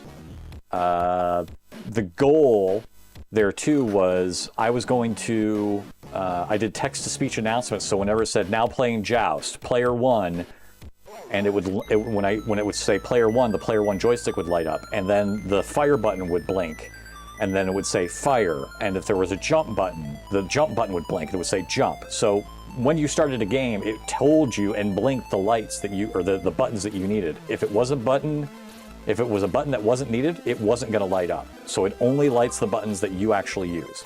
That's the goal of that system. That's why I went with those RGB routes, because I want it to only light up the buttons that you actually use for the game. Yeah. Oofta. Let me see. Do I have any other videos on this one? I got quick cuts.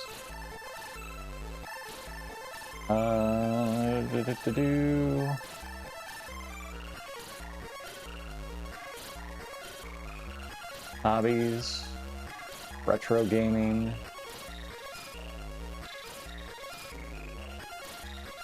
Boy, you're kind of taking me down memory lane here. What else do I have on this?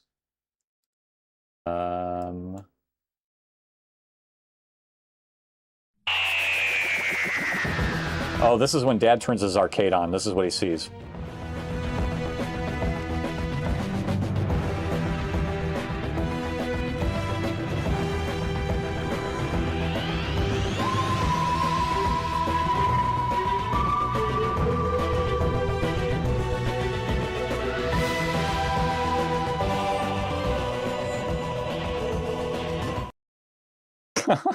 Jeez Louise.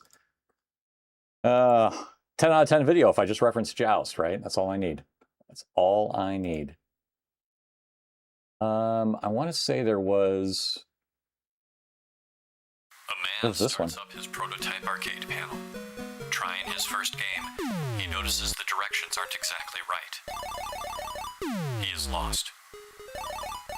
He is dead. It is game over. Don't let this happen to you. Oh my god. Am I a dork or what? These are old videos I did of when I was first starting the pedestal, sweetheart. Today, we'll be discussing controller mapping for your RGB keystrokes. How to map with the iPac, keyboards, issues with using keyboards. I mean, all sorts of stuff. Oh, that's the page that I was. Somewhere I've got this in a notebook. Attached to each symbol represent the pin on the mini pack that the switch is wired on. Experience. Oh my god. You might just launch. I've got this other spreadsheet. So there it is. Map these things, and I don't have to do this. Way to over-engineer, Christoph. What am I doing? Hi, Triple P. We got brownies. We got brownies doing. Rocky Road brownies. Rocky Road? Ganache has to set. Maybe won't be ready till tomorrow. Well, I mean, if nothing else,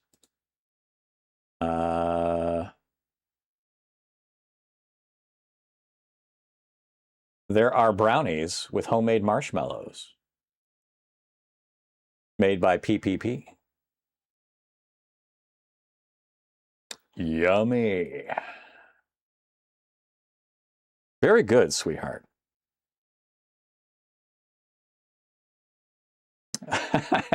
Adam's sending you the address. It'll be time to send some through. Wow, yeah, I had forgotten how much I actually, and these are from like early 2016. Oh, C64 television. Thank you very much for the Taste the Biscuit emote flying across the screen. You know, she gave me that one the other day when I was on the gurney and I started referencing the biscuits. She's like, you can have it. This one day you can have it. So I sang, you know, a little bit of, you know, Taste the Biscuit. There's some tasting of a biscuit. There's the goodness of the biscuit. And that honey sauce. But I'll get that on you. You will not like how that tastes with your chicken wings. Thank you, PPP.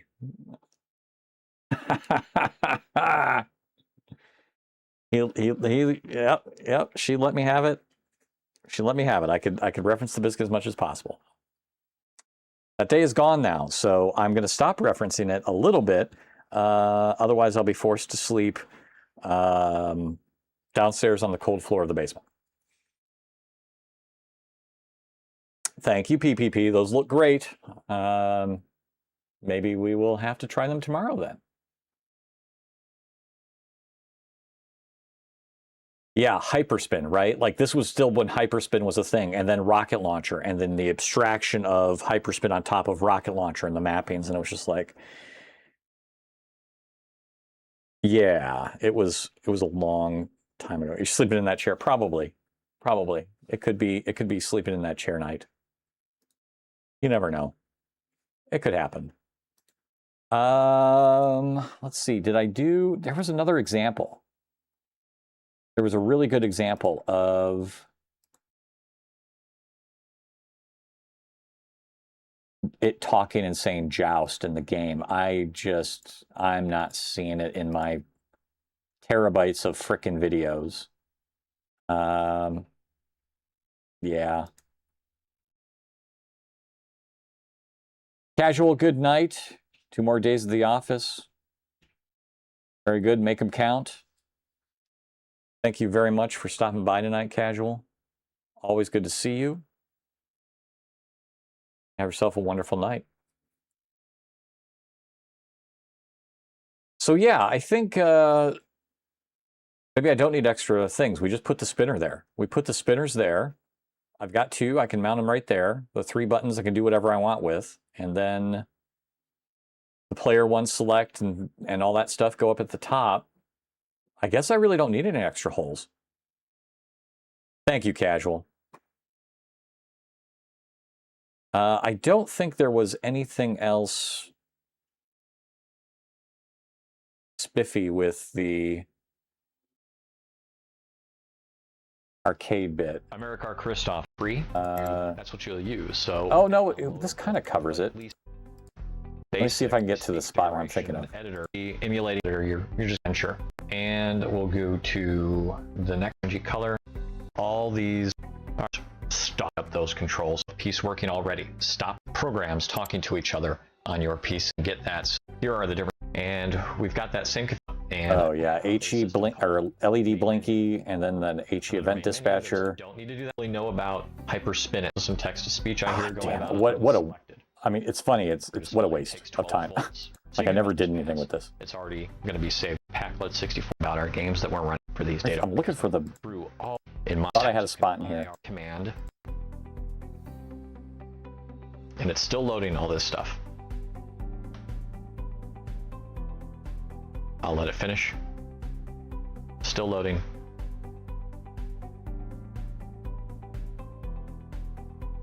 (1941) Counterattack.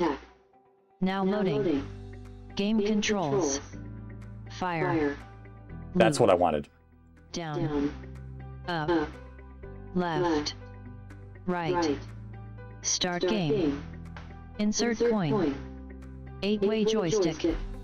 Christoph IO Arcade now online. All right, so it finally took, and it said all the stuff that we set up in our game options to speak the name on game start, all this good stuff. But why did it take so long? Well, the problem here is that we didn't tell it immediately when launching to preload the main data files on startup. So when I had that... Oof. Yeah. Yeah. Old videos. Very old. That never saw the light of day. I mean, if you guys want to see really old me, or young me, old video,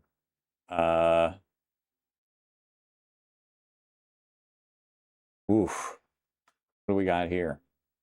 We got some from 2009.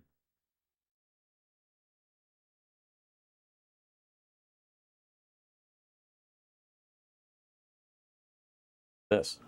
I'm Eric R. Christoph of Hover and Smile, and this is Combat. Oh, this is the old stuff. One mission. Simple combat. Building combat flyers for basically beating the crap out of each other with. Cut out of it before we. What else do we got? I'm Eric R. Christoph of Hover and Smile. Today we're going to be talking about LiPo batteries. Oh my God.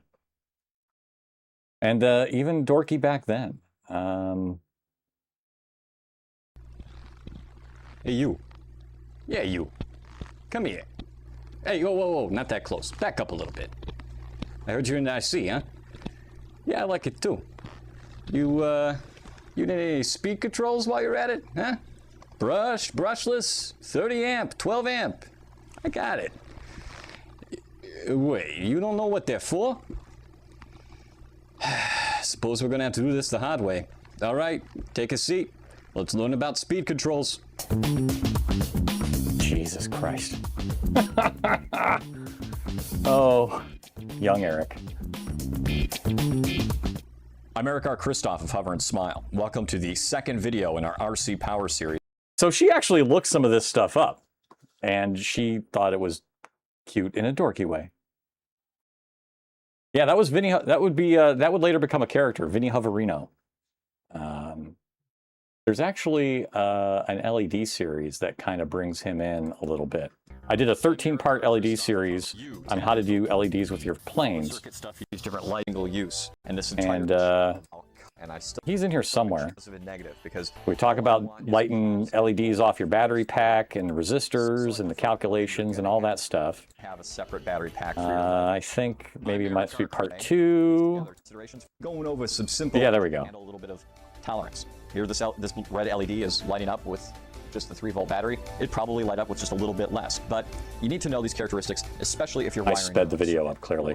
Based on how you want your LEDs to look as you're attaching them to your craft. Vinny Havarino here. We're going to be going over some simple LED circuit basics today, or as Big Petey calls them, LED circuits, because he's a little slow in the head, you know? Now, I got Big Petey over there trying to pronounce LED, LED, trying to figure that out. I got Little Petey over here trying to figure out why he can't light 6 LEDs off a 12-volt circuit, and I got Repeaty echoing everything they say to both ears. I'm going crazy here, so I say all ears, sit down, shut up. Oh, God. Current measured in amps. Oh, that's all gone. That stuff's all gone. Oh, there was no script for that. I mean, there might have been in my head, right? But there is no, I did all of these things with like, it's a little hot in here. Anybody else feel a little hot? Maybe the sweat of embarrassment. Yeah, so in 60 seconds. Whenever I did those videos, I had a general idea of what I wanted to say.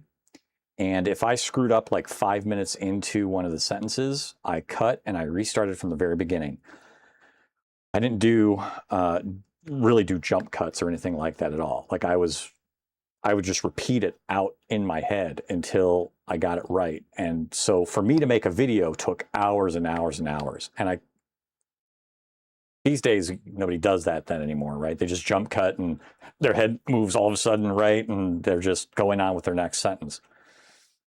I never wanted that in the presentations that I did. So I didn't have a teleprompter set up or anything like that. I would probably do that now because I'm not a fan of doing jump cuts in regards to producing the content. I don't want all of a sudden like that to be happening. My personal preference, I just don't like it. So if there's anything where there might be a need for a cut, that would usually be where I would switch to B-roll, right? Because there's a natural flow there. But for me talking for any extended period of time to the camera, never a jump cut, as much as I could.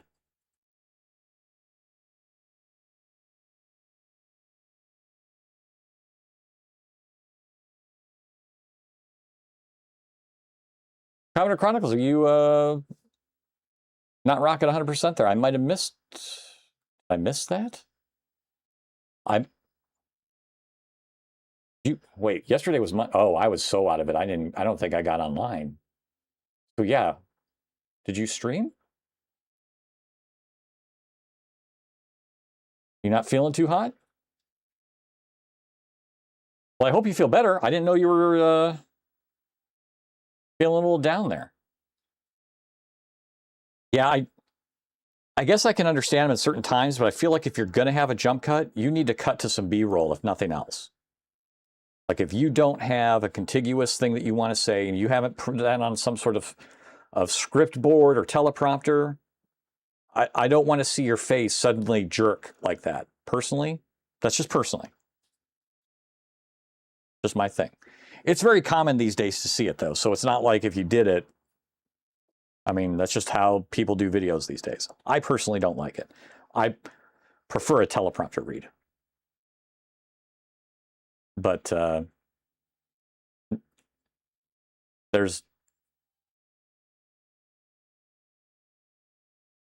everybody's different. Bloated like a puffer fish. You missed streaming yesterday. Okay, so I didn't miss your stream at least, but I'm sorry you're not feeling too hot. I hope you feel better. Yeesh.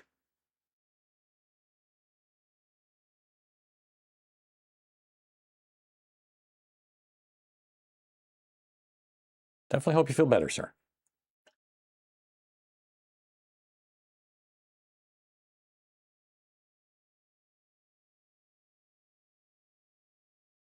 Okay, 8, 9, we're okay there. Let's see, background music again.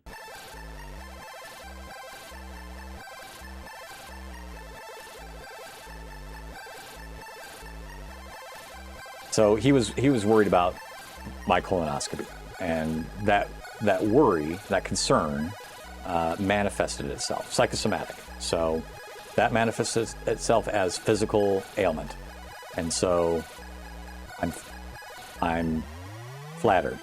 Thank you, Adam. No, that's not how that worked.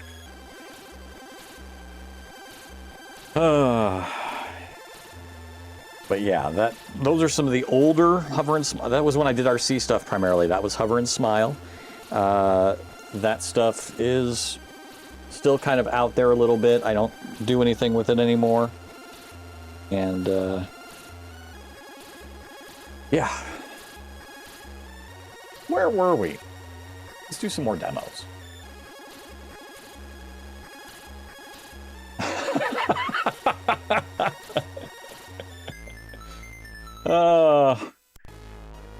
If you would have listened, if you would have opened the lid to your toilet and put your ear down, you probably could have heard the vibrations of what I was doing to my toilet all the way up there where you live. Faint, but you probably could have heard it. And probably some grunting. Well, I hope you continue to feel better, Adam.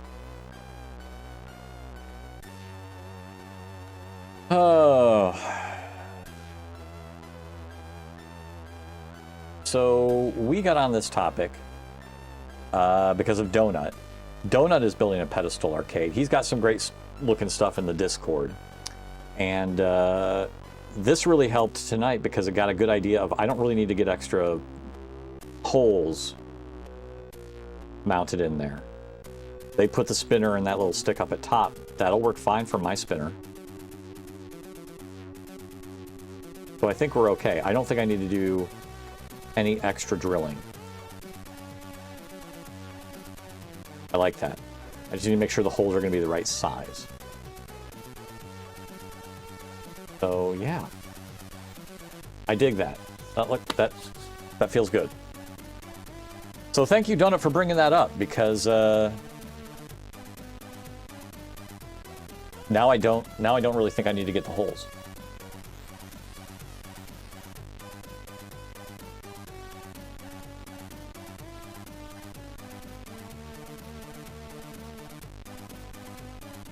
Or extra holes.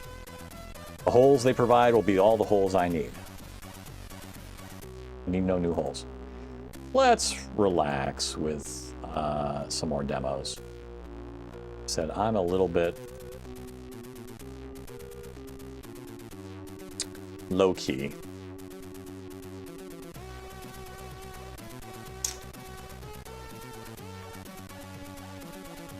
What do we got? What do we got? Yeah, I think there's a real good chance for... If Donut makes it modular like that, that's going to be flippin' fantastic. And Donut, you're going to have to diagram and document that if that's the way you end up going with it. That could be something else. I'm not going to go for the modular because I'm buying one pedestal kit. But if you were designing it from scratch and building yourself, that's one hell of a way to do it. Hats off to you. That looks awesome.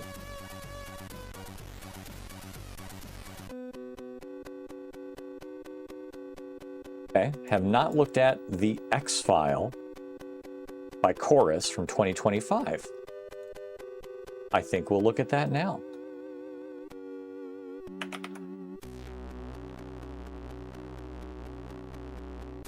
Charge consistently, yeah.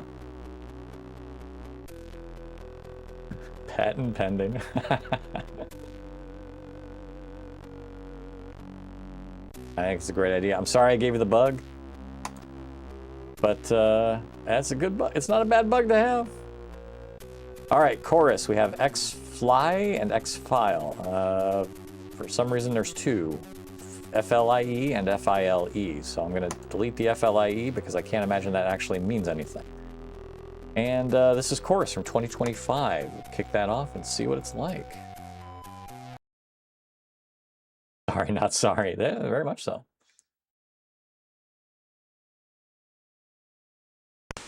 Oh, then after this, we got to do the high scores. Triple F show.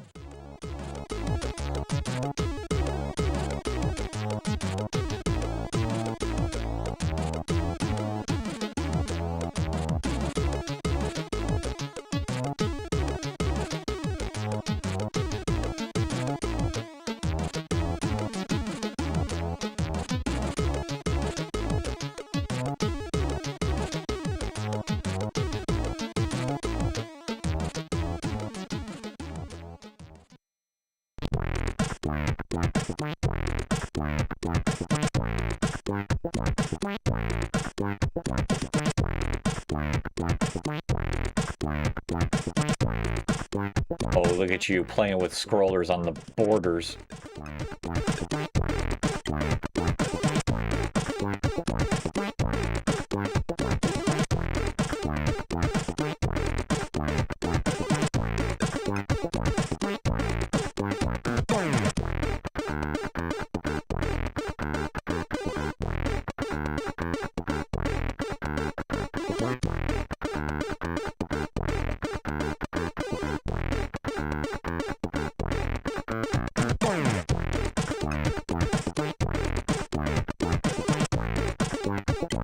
Oh, there's one for Pyro. A little dot UFO.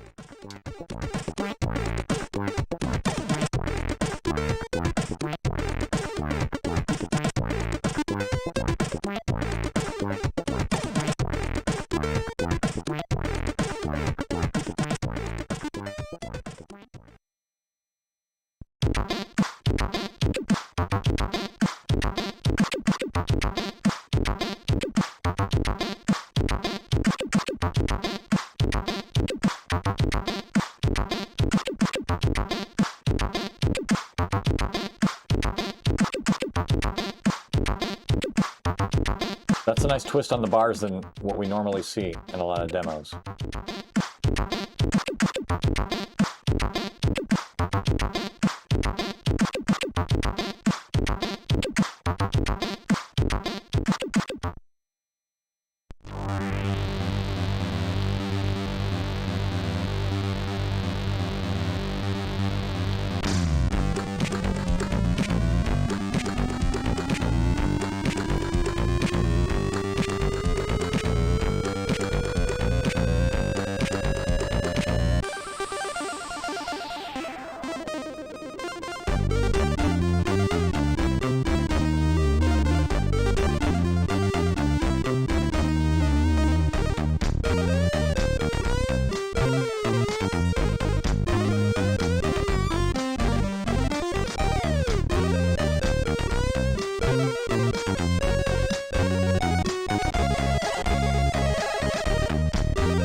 Oh, there's a demo right after Pyro's Heart. Quite a few alien references in this one. Of course, it is X-Files, so...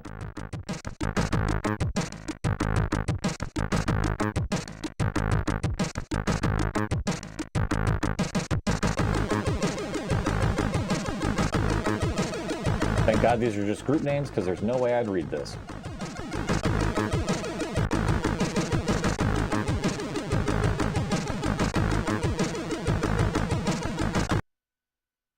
No! Secrets of the Forgotten. Brother Kuno with the raid. And ever-changing views and computer Good evening. Commodore is news. Are you keeping up with the Commodore? Cause the Commodore is keeping up with you. Are you keeping up with the Commodore? Cause the Commodore is keeping up with you. a world of high technology. Permanently etched on the Okidata 120 dot matrix printer, Secrets of Forgotten, with a 26 viewer raid. In a world that's full of make-believe and changing attitudes. Are you keeping up with the Commodore? Cause the Commodore's keeping up with you. Ow! Good evening, Raiders. Oh, and some more. We got some follows. Reboot. Good evening, Reboot. Some followers to be permanently etched into the perforated printer paper as I quickly remove a thing that I had covering the paper. Let me move that. For my Commodore 64, I cook with it, steam with it, educate the team with it. My Reboot, thank you very much for the bits. Appreciate you, sir. pitch with it, catch with it, count my chicks before they hatch with it. My Commodore 64. Also etched in. Singing got that big 2 glow. 64K, it's all I know. With 1 megahertz electron flow, but my 1541 so gosh darn slow.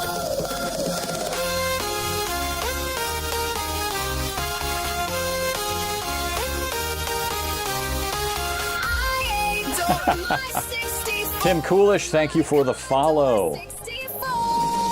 Boy, we shot off some events with this one tonight. In a world of fun and fantasy and ever I will always know of today, 8/25/2026, the day that Tim Coolish followed me. Because it's permanently on that paper. Or it will be soon. I can't focus well, but I can print the damn thing, I can tell you that much. Cause the Commodore is keeping up with you. Are you keeping up with the Commodore? Cause the Commodore is keeping up with you. In a world of high technology and ever. What else do we got? I'm pretty sure we've got like another. Oh, yep. American. Am I saying this right? I want to make sure I get that right. Are you keeping up with the Commodore? Cause the Commodore is keeping up with you. I'm American. I'm not sure. I'm American. But I'm American. I'm probably gonna slaughter that. I apologize. But thank you for the follow. 64, my Commodore 64. Oh, come on, focus. There we go. With it, steam with it, educate the team. Those PTZs and those old school displays, and then flip it around. Come on. There we go. With it, my Commodore 64. Hey, there's an Eric in that name. I like that. Got that big 2 glow. 64K, it's all I know. Marichan. 1 megahertz Very good. Marichan. Thank you for the follow. Cherry Onion. Boy, the C64 is getting a workout tonight. I do my 64. My Commodore. You are seeing a actual Commodore 64 with the real live display and an Okidata 120 dot matrix printer interacting with Twitch. So you are permanently etched in.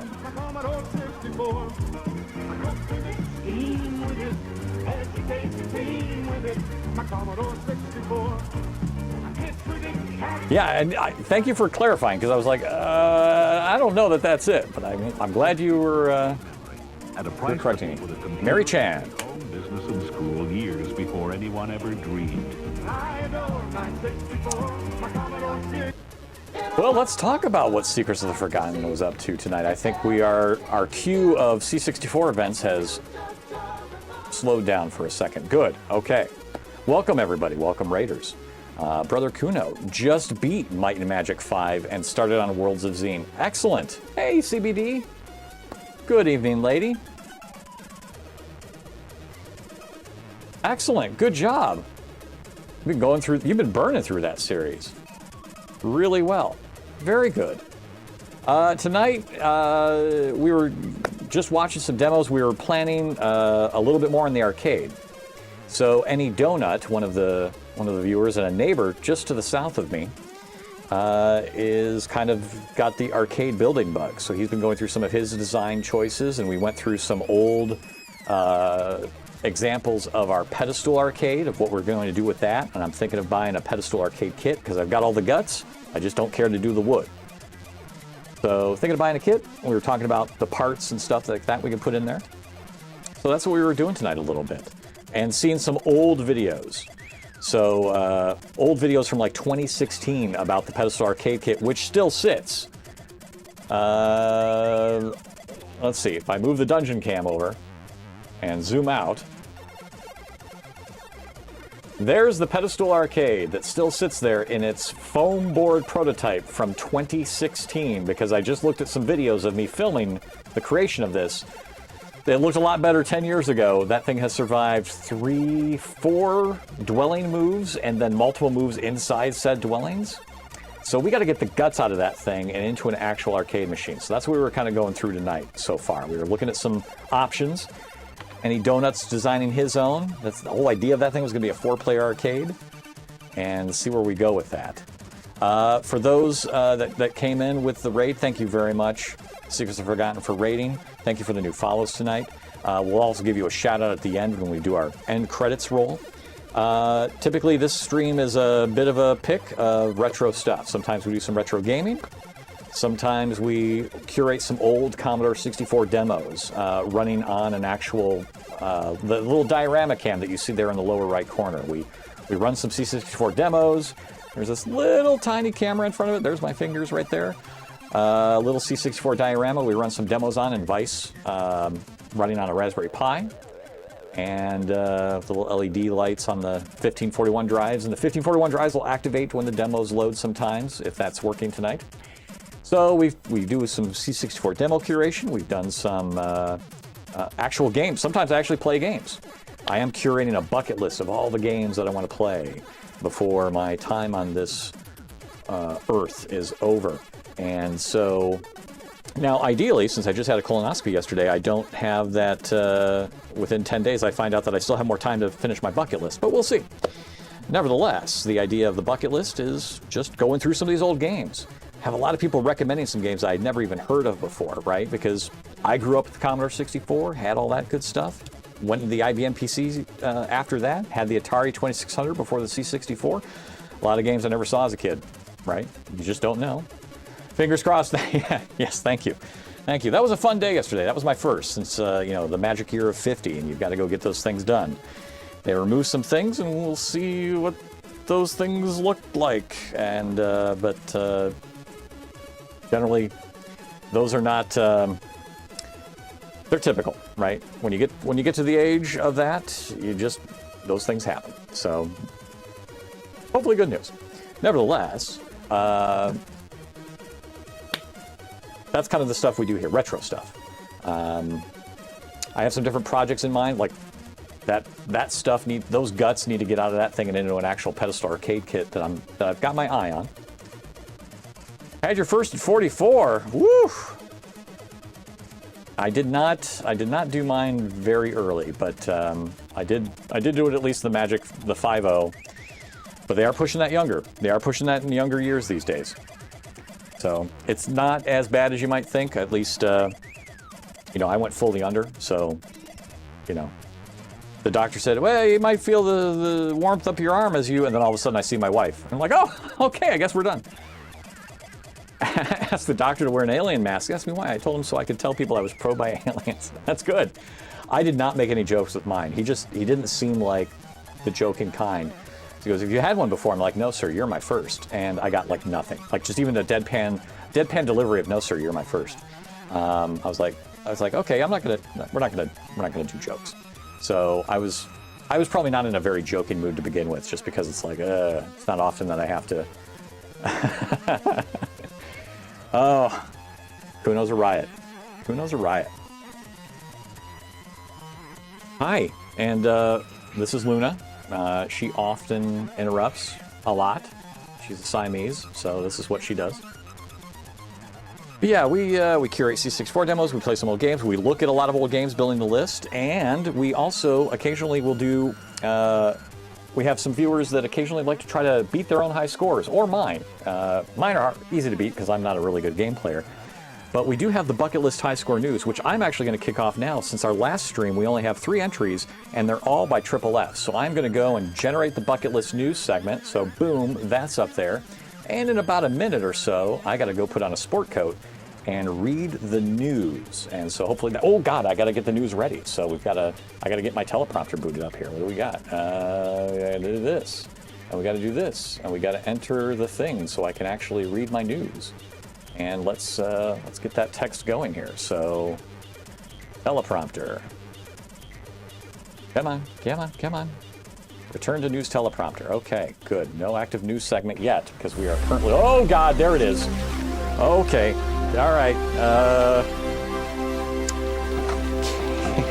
do the news like this. All right, good evening, gamers and groove lovers, and welcome back to Bucket List High Score News.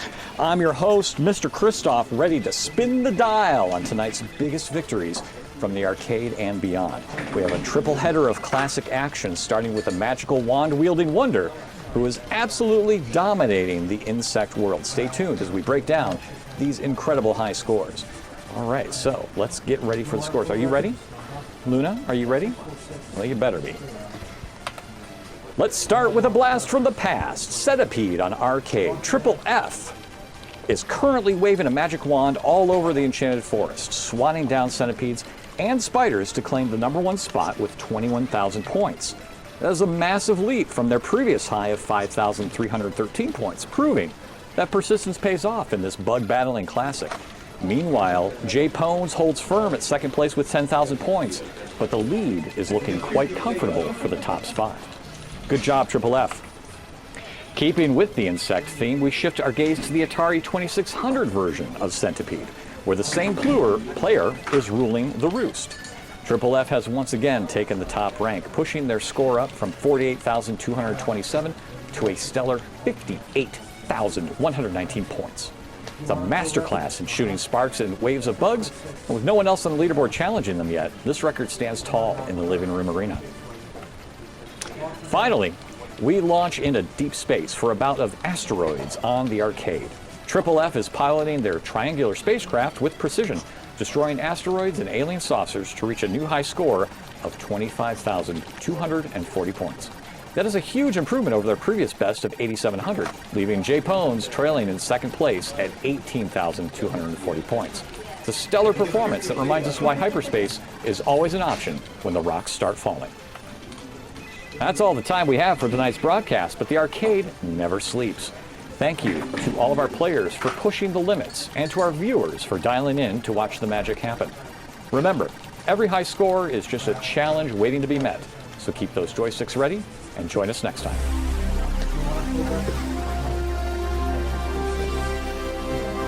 We do both need to play more. Triple F, good job tonight. Very good. All right, I'm going to put this sportscaster coat back. It is warm. I will look forward to doing more high score list bucket list high score news when winter comes. Because right now, warm. Thank you, Reboot, for the rock. Is that a rock? What do we got? We got a rock for. Smoke the rock. I'm gonna smoke the rock. Oh my. Oh my. Oh, yeah, in his dust. Triple F. Triple F's been doing a lot of the high score entries lately. Next time, so the next stream will be Friday, and I hope to have a few more new games added to the bucket list for us to go through. Hi. I know. Say hi to everybody. Oh, kind of said hi. Don't make them look at your butt. I'm sorry, she does this. Yeah, I hope to get some more games on the list between now and Friday. And we also need to add, like, I think on the Discord, which the Discord link is just below the panel on Twitch, we have some recommendations that have come in. We are going to get all the Dig Dug platforms referenced, right? But that's one of the things we do here a lot too, is we invite anybody to log into list.kristoff.io with Twitch, and you just submit your screenshot and your score for whatever game we've put up on the bucket list, and you too can be called out on Bucket List High Score News. Friendly little competition between us all. Triple F and J Pones, really good battles head to head. Hi, Kitty. Mary Chan says, hi, Kitty. Come say hi again. Now it's bath time. Now it's bath time on the desk. That's how that works. That's Luna. We also have a black cat named Buddy who will occasionally show up, but Luna's attached to me, Buddy's attached to the missus, and so he's usually with her, and Luna's generally up my butt down here. So yeah, that's what's typically going on tonight. Well, congratulations, Kuno, on your completion of Might and Magic 5. And moving on. Jedis wear shorts? I never considered this. They do, Bick. They do when it's warm. We are allowed to wear shorts. Even if I do the Qui-Gon Jinn hair and things of that nature, we do wear shorts. It is fine. These are the shorts you're looking for. It's fine. All right. Let's see. When the raid happened, we were curating a video or a C64 demo from 2025. We can always come back to that one. Spidey does not wear shorts. That's true. That is true. I wear shorts. Oh, God. Undo that. Do that. Jar Jar. Darth Jar Jar also says it's fun. Have to head out. Promised my son we would make Bannock tonight. See you Friday. Cheers. C64 Television, thank you very much for stopping by tonight. Good to see you. And always a pleasure. I'll get in touch with you on Discord about the sticker packs for the arcade. So thank you again for the offer. Have yourself a good night, sir. Take care. Saying streamers have legs? Sometimes. The worst thing is I've got the lab coats from when I do the electronics. I have little lab coats, Monogram, Christoph IO, all that stuff. But when I wear shorts with them, it looks like I'm wearing nothing but the lab coat. It gives off a different vibe. I'm not sure that's a good one. So I might need to have a pair of slacks down here just to wear with the lab coat. I don't know yet. I haven't had the lab coats on in quite some time, but we haven't done a workbench segment in a while. So for those that are kind of curious what the hell is actually all down here, we have a bit of a basement.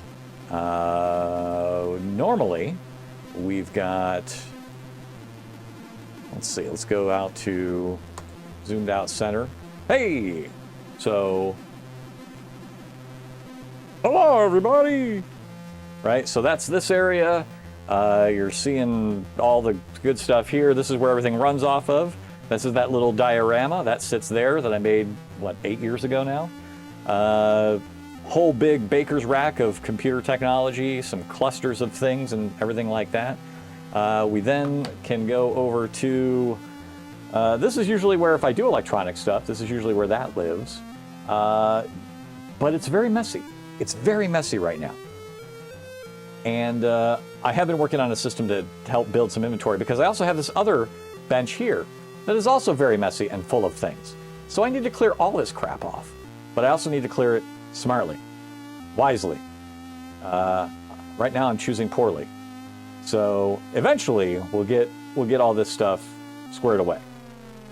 But yeah, I wear shorts. Thank you for the clip, Adam.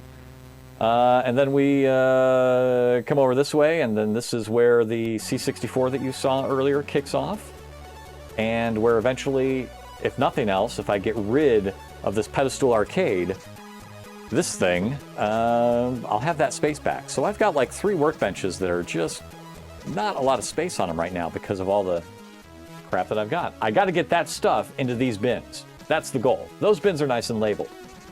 But I got to get that stuff into those bins and see where the overflow goes, because I don't have a lot of room for any more overflow. There's not much room left. The unfortunate part here is, so this is Luna. She has decided to sit right on the mouse, which means now effectively I'm going to try to use the mouse, and I'm going to get swatted at because how dare I use the mouse when you lay right on top of the mouse? I need to use this. Come on. Yeah, I know. Well, don't. You laid on it. You always lay right there on top of this. I got to use it. I know, you're angry. I'm getting very angry.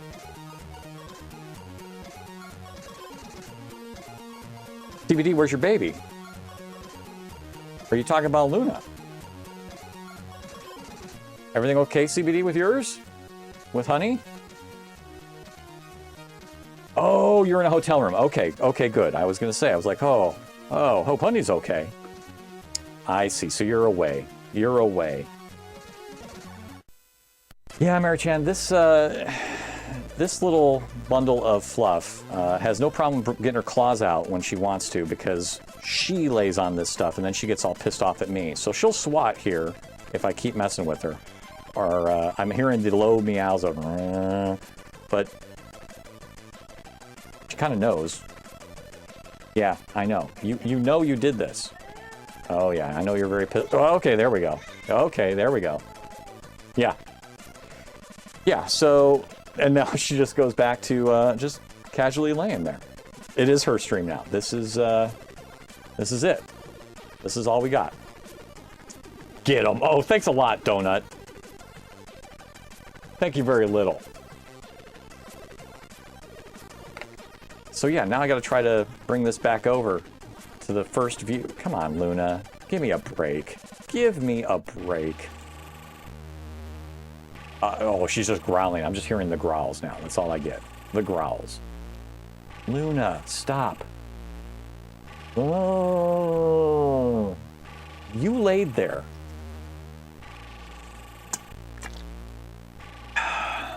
It is definitely that type of situation, Mary-chan. Isn't it always that way with pets, especially with cats, right? This is her place.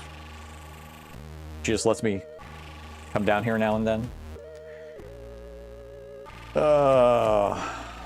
CBD, traveling for work a little bit, away from honey. I hope you travel safely. Hope the work goes well. Feels like I gotta become a lefty when she does this. I've got other things here too. That's...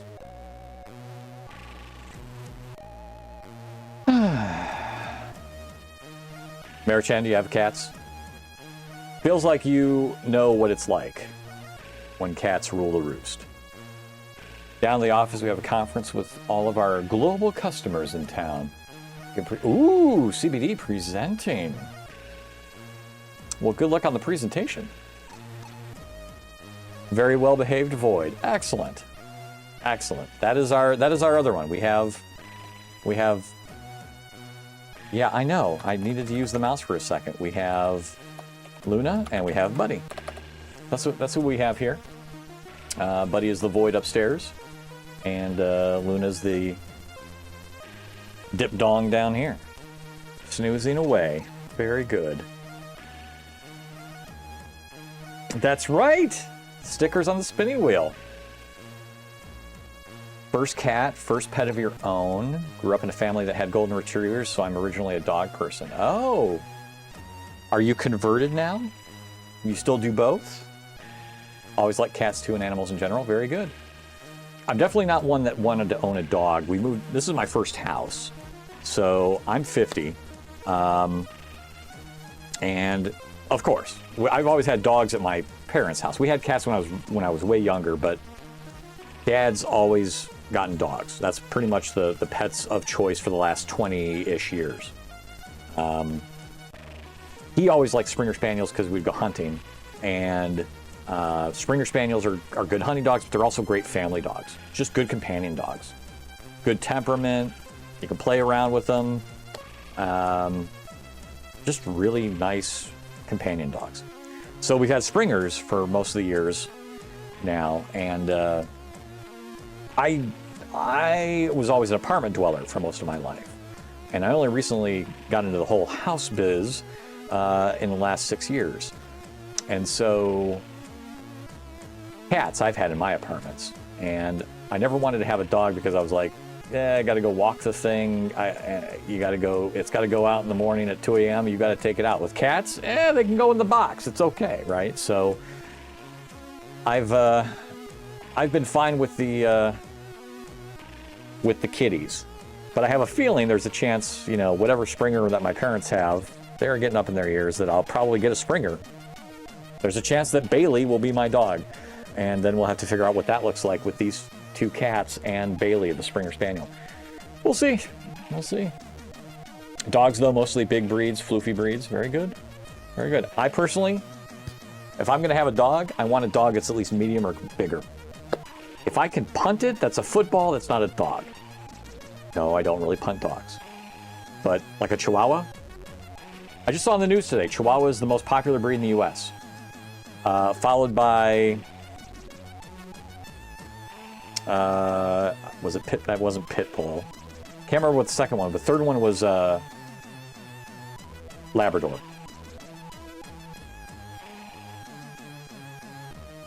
My cat was a dog in past life. Walks on a leash. No sit, shake, wait, get down. Majority of which myself have not taught. Wow, that is a very spiffy cat, especially for the leash bit. That is great. Yeah, Chihuahuas. French Bulldog, that was it. Thank you. Thank you. French Bulldog was the second. But Chihuahua?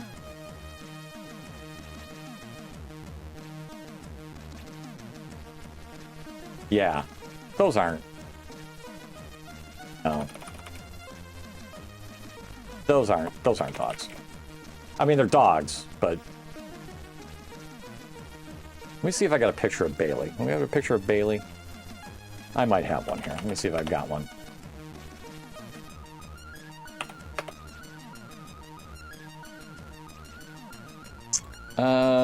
Let's see. Springer Spaniel. Does it know Springer Spaniel? Well, I must not have any recent pictures of Bailey. Well, let me see. Bailey. Nope, those are the other Springer Spaniels. So when it comes to Springers, that's typically what a Springer looks like. For those that don't know, that's Sadie. She's no longer with us, but that's a cute little Springer Spaniel pup. So they're cute and adorable. Decent sized dogs. Dad had a miniature pincher. It was the runt of the litter. It's teeny tiny. He was a teeny tiny arsehole. Doinker. Doinker, the mini pin. That's adorable, really. I mean, that's a cute name. But yeah, I just Chihuahuas or Dachshunds, like, okay, they're cute, but I still wouldn't want.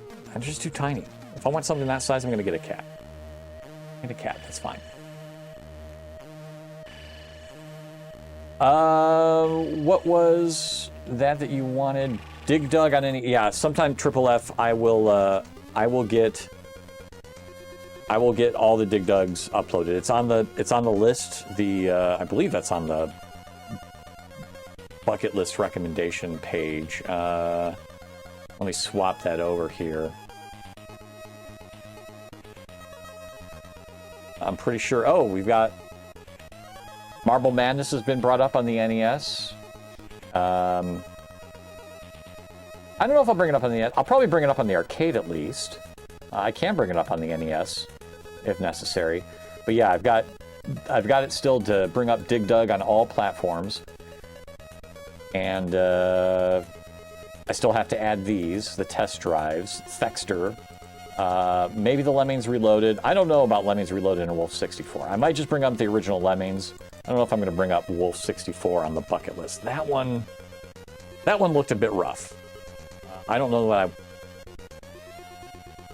I want to play that, honestly. Wolfenstein 3D on the Commodore 64, interesting idea, but the execution is just a little bit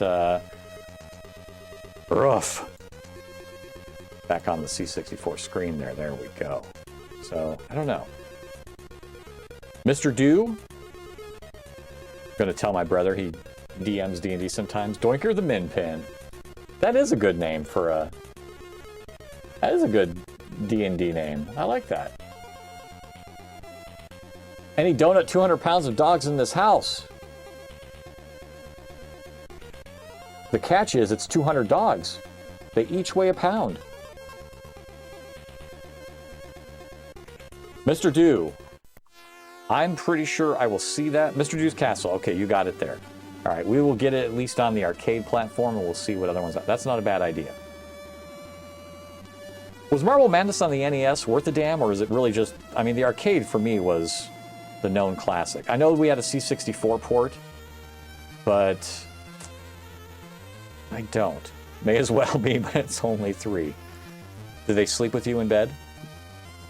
3 dogs on the bed with Mr. and Mrs. Donut?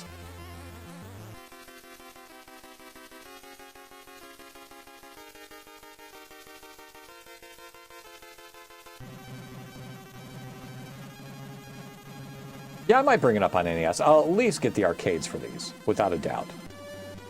Might bring it up on NES. Yeah, that's right. Triple F's got... He's got his. Hugging his beagle. Little one does occasionally. She's the only one who likes to cuddle with me anymore. Yeah, I like the original Lemmings. Lemmings Reloaded just got released, and it looked good. But for my bucket list, Lemmings was really a PC game.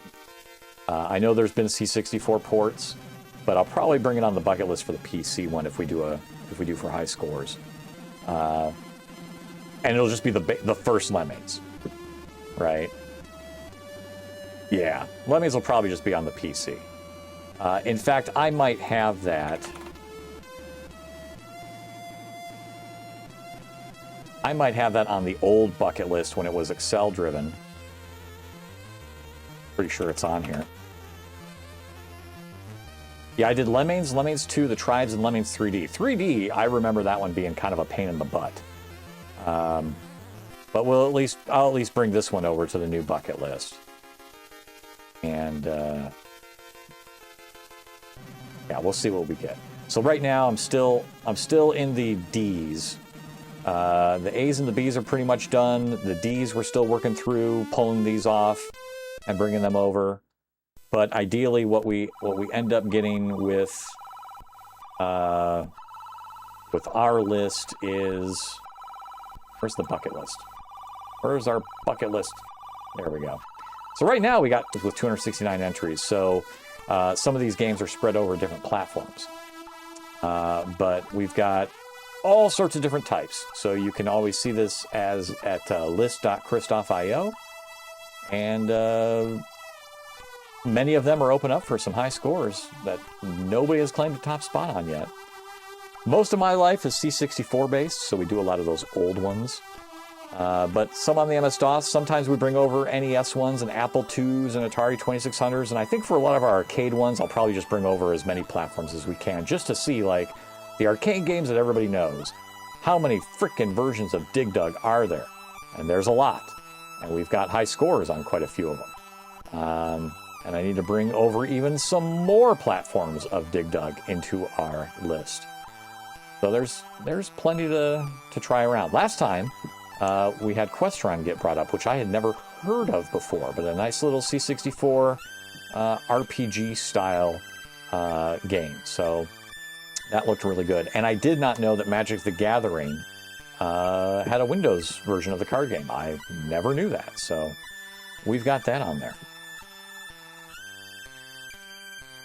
FFF. Triple F, calling yourself out. But yeah, we are very much...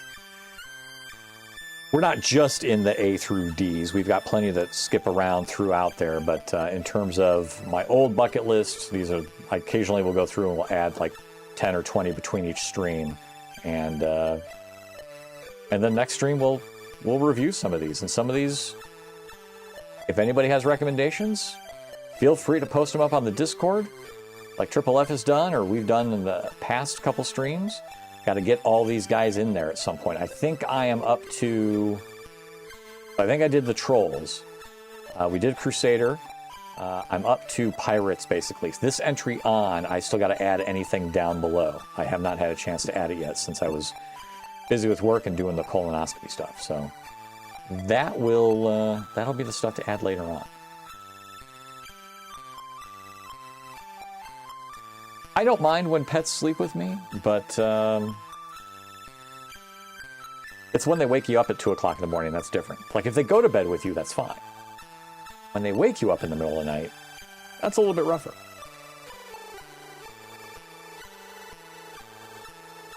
Like Buddy, our black cat, occasionally he'll come into the room screaming bloody murder. And that scream is effectively, we know he's got a mouse in his mouth, and he's got to show it to us. So he has to bring the mouse up into bed and plop it down. He's very proud of himself, except not when it's 3 o'clock in the morning. But he's cute, he gets away with it. Oh, the kids, right? All right. Well, let's see. I think we've got time for, we've done the bucket list high score news for the day. We'll do another demo, and then we will, am I still locked in on the, there we go. That's better. I'm a little too squished this way. We don't want that. We want this. Better. All that stuff behind me. I gotta get that inventory. I gotta get that inventory database done. It's getting there. Just hooking up the scanner part so I can take my phone and touch it and have it identify the item and get these in all the right boxes. I would love to have more room. It's feeling just a little bit cramped in here. I'm gonna get some stuff reorganized. After the last year-ish or so, things really just kind of went downhill when I was off from streaming. For those that don't know, I've only been streaming again for a few months. I took kind of a couple years off because of work being so busy that things down here just gathered in boxes, like those boxes. And gotta get stuff out of those boxes. Gotta get stuff out of the boxes. All right, let's do one more demo, and then we will casually say farewell. We'll do our little Doogie Howser routine and say goodnight to everybody. But first, another demo. So, on the C64, what do we got? We were doing one, we'll come back to that one another time. Main PC, single source. What do we got? All right, that page is not found. Well, that's accurate. That's accurate. Go find another demo. Hext could be interesting. Reboot, thank you very much for the 30 bits. Yeah, that's effectively what it needs to be. Just putting them in the boxes and throwing them out. My hobbies, I'm a hobby hoarder. I am a hobby hoarder, and that's a problem. At least I'm not a hoarder, but still, a hobby hoarder. Hext could be okay. What about No Bounds? What is No Bounds? 2023.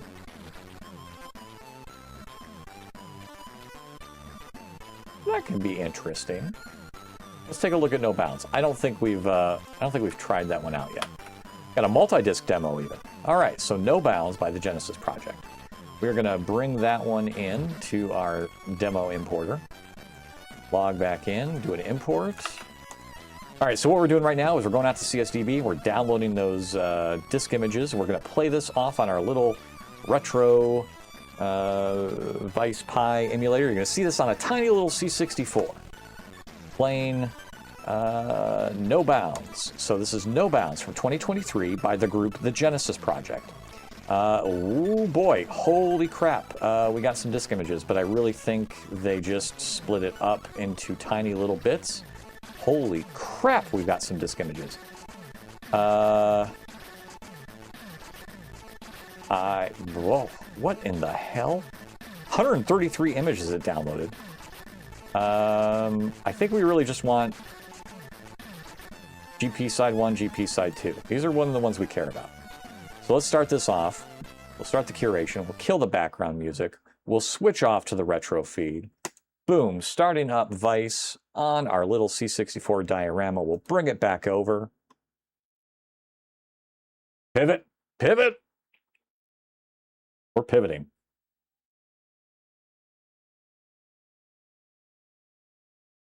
There it is on our little diorama cam.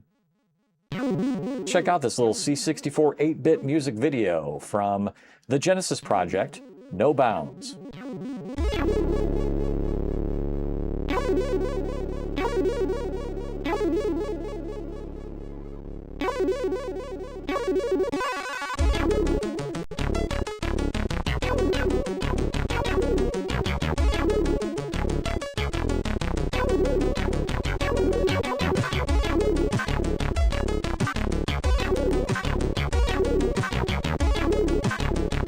Full of stars, Dave.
Slightly disoriented with those checkerboard marks, but it's not bad.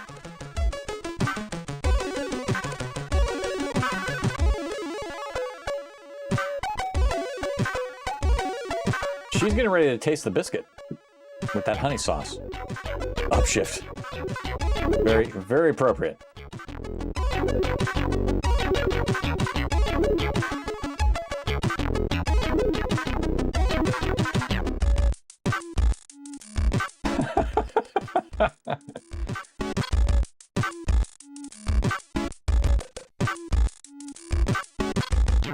You guys are on point with the emotes.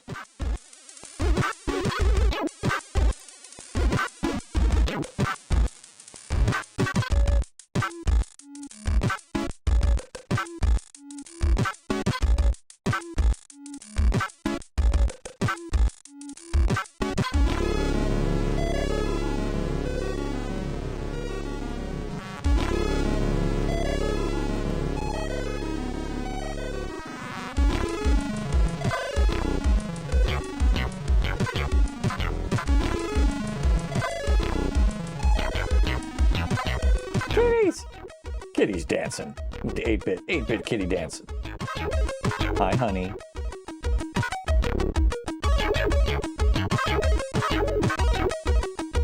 A lot of the C64 demos are very much like that.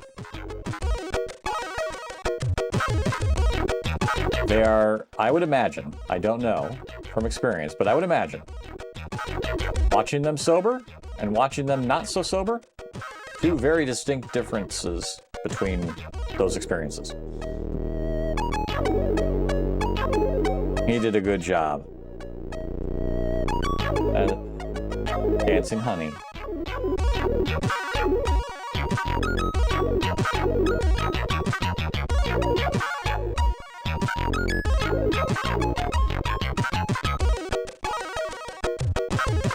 Oh, now we send greetings to all the other demo scener groups out there. Oh, turn disc. Okay, well, there's no real floppy here, but I have a little button here that says next disc, and so we're gonna flip it good.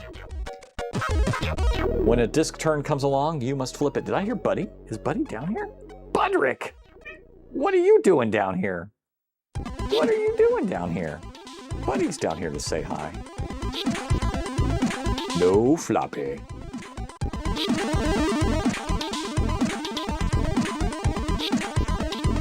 Buddy Bear, how you doing? You hiding already? All right. Rare we get a visit from Buddy Bear. But he's already gone.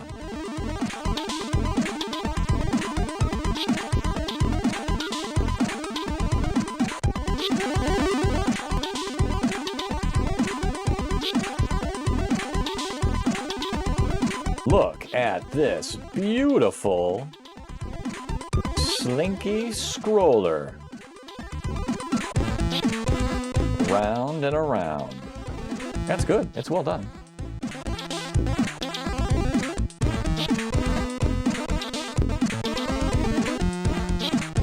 It is just amazing that these people are still making things on this old 8-bit machine today. And they're so much better at them now than demos we saw 10 years ago. Don't fight, kitties. Luna, don't eat Buddy. Buddy, what's up?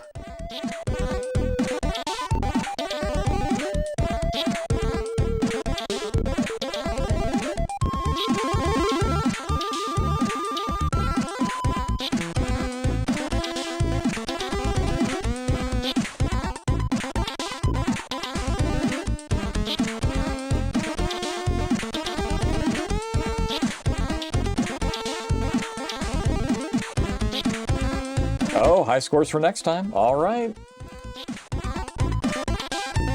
Very good.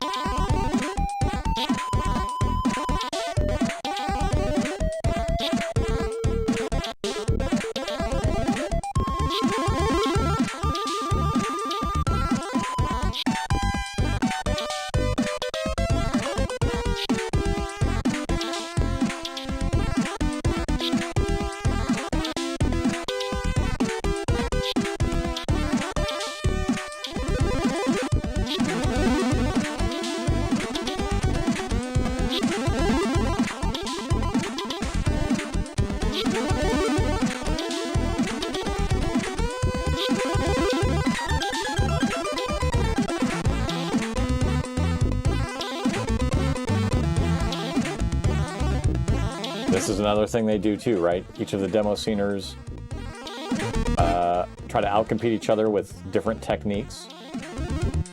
302 bobs, which I'm not really sure what that is. If that means characters are revolving around, that would be a bob.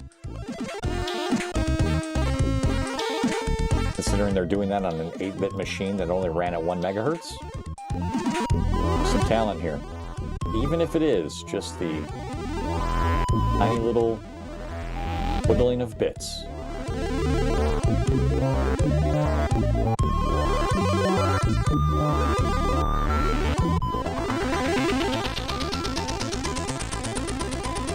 Little Doctor Who nod. Excellent.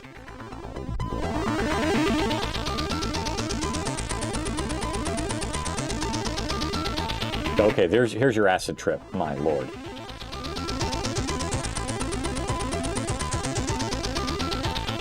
From wibbly checkerboards to acid. Oh, J-Hobo, are we in the danger zone of 8-bit boobs? Maybe we're okay tonight. Sometimes these demos just suddenly go into boobs out of nowhere, which we then have to shut off the demo. We're safe this time. Much to Jay's displeasure.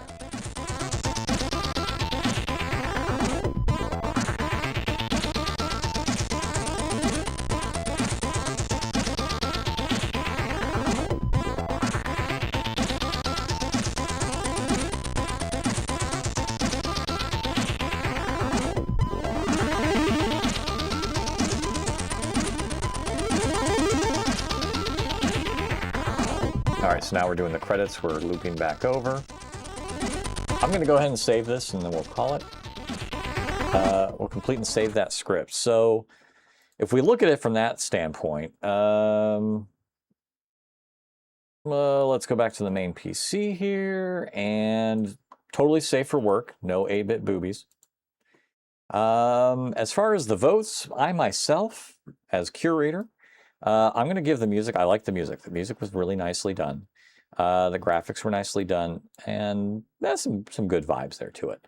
So it's not a 5x5x5, but it is probably up there in Curator Tier A. So it's not S tier, but a damn fine demo. So I think that works. All right, let's take it back over to me. All right, do we have anybody else that we might want to rate into? Doesn't look like it at the moment, so we'll probably do our roll call, give our credits out there, and we'll bid everyone good night. So stick around for a little Doogie Howser exit sequence, and we'll call out, say, can I show a Buddy? Buddy, are you still here? I could have shown Buddy for a second, but he's gone now. For the brief moment that he was here, he's now gone. Ah, well, maybe next time. All right. I will be back most likely Friday, and we'll cover some more high scores. We just had another high score entry happen today. Gone. He's gone. Hi, Bud. He's upstairs playing with a mouse, I'm sure. All right, yeah, I'll probably be back up next Friday, add some more games to the bucket list, and maybe I can play a couple, and put some high score entries on the bucket list myself. And then most likely not this weekend or this Friday, but next Friday, maybe. We got to check with Pops. We'll do Light Gun Arcade. I'll bring Pops over. He'll be on stream for the first time in person. He's been on stream before remotely playing, but in person. And we'll do some light gun games, him and I, reliving our past, pumping quarter after quarter after quarter into Operation Wolf and things like that.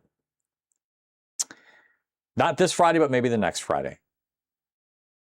Mary Chan, thank you for the follow. Thank you for hanging out with us tonight.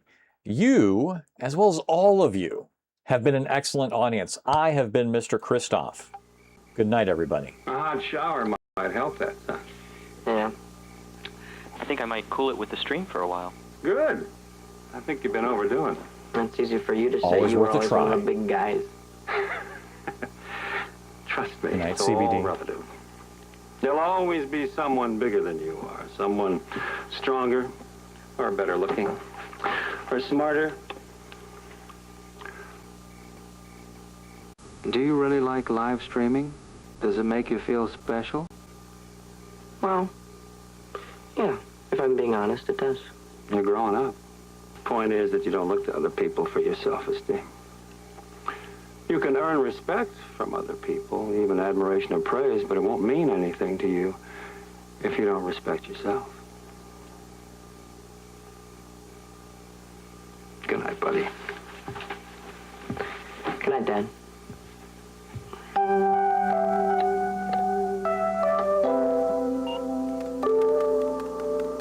All right, for August 25th, 2026. Let's recap. What happened tonight? Today's stream just wouldn't have been the same without all of you. Starting off with Triple F, High Score Master.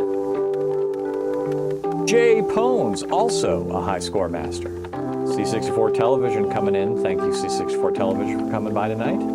Commodore Chronicles as well. Go check him out Thursday if he's feeling better. Droag came by for just a little bit tonight, saying hi. Casual Wow, our favorite lurker, also saying hi tonight. A6 Carrera, good to see you again as always. Upshift, GTSY. Any Donut, Arcade Billy neighbor to the south. Big Time Big Boy, always my Jedi Padawan. Porter's Puppet Pile, PPP, I'll see you soon, sweetheart. Secrets of the Forgotten, Brother Kuno coming in tonight as well. Marichan, visiting for the first time tonight, as well as Deathblow 1971. Reboot Tech, always a pleasure to see you as well. Reboot Tech also streams, go check out Reboot Tech. Cherry Onion, also saying hi tonight, as well as Tim Coolish.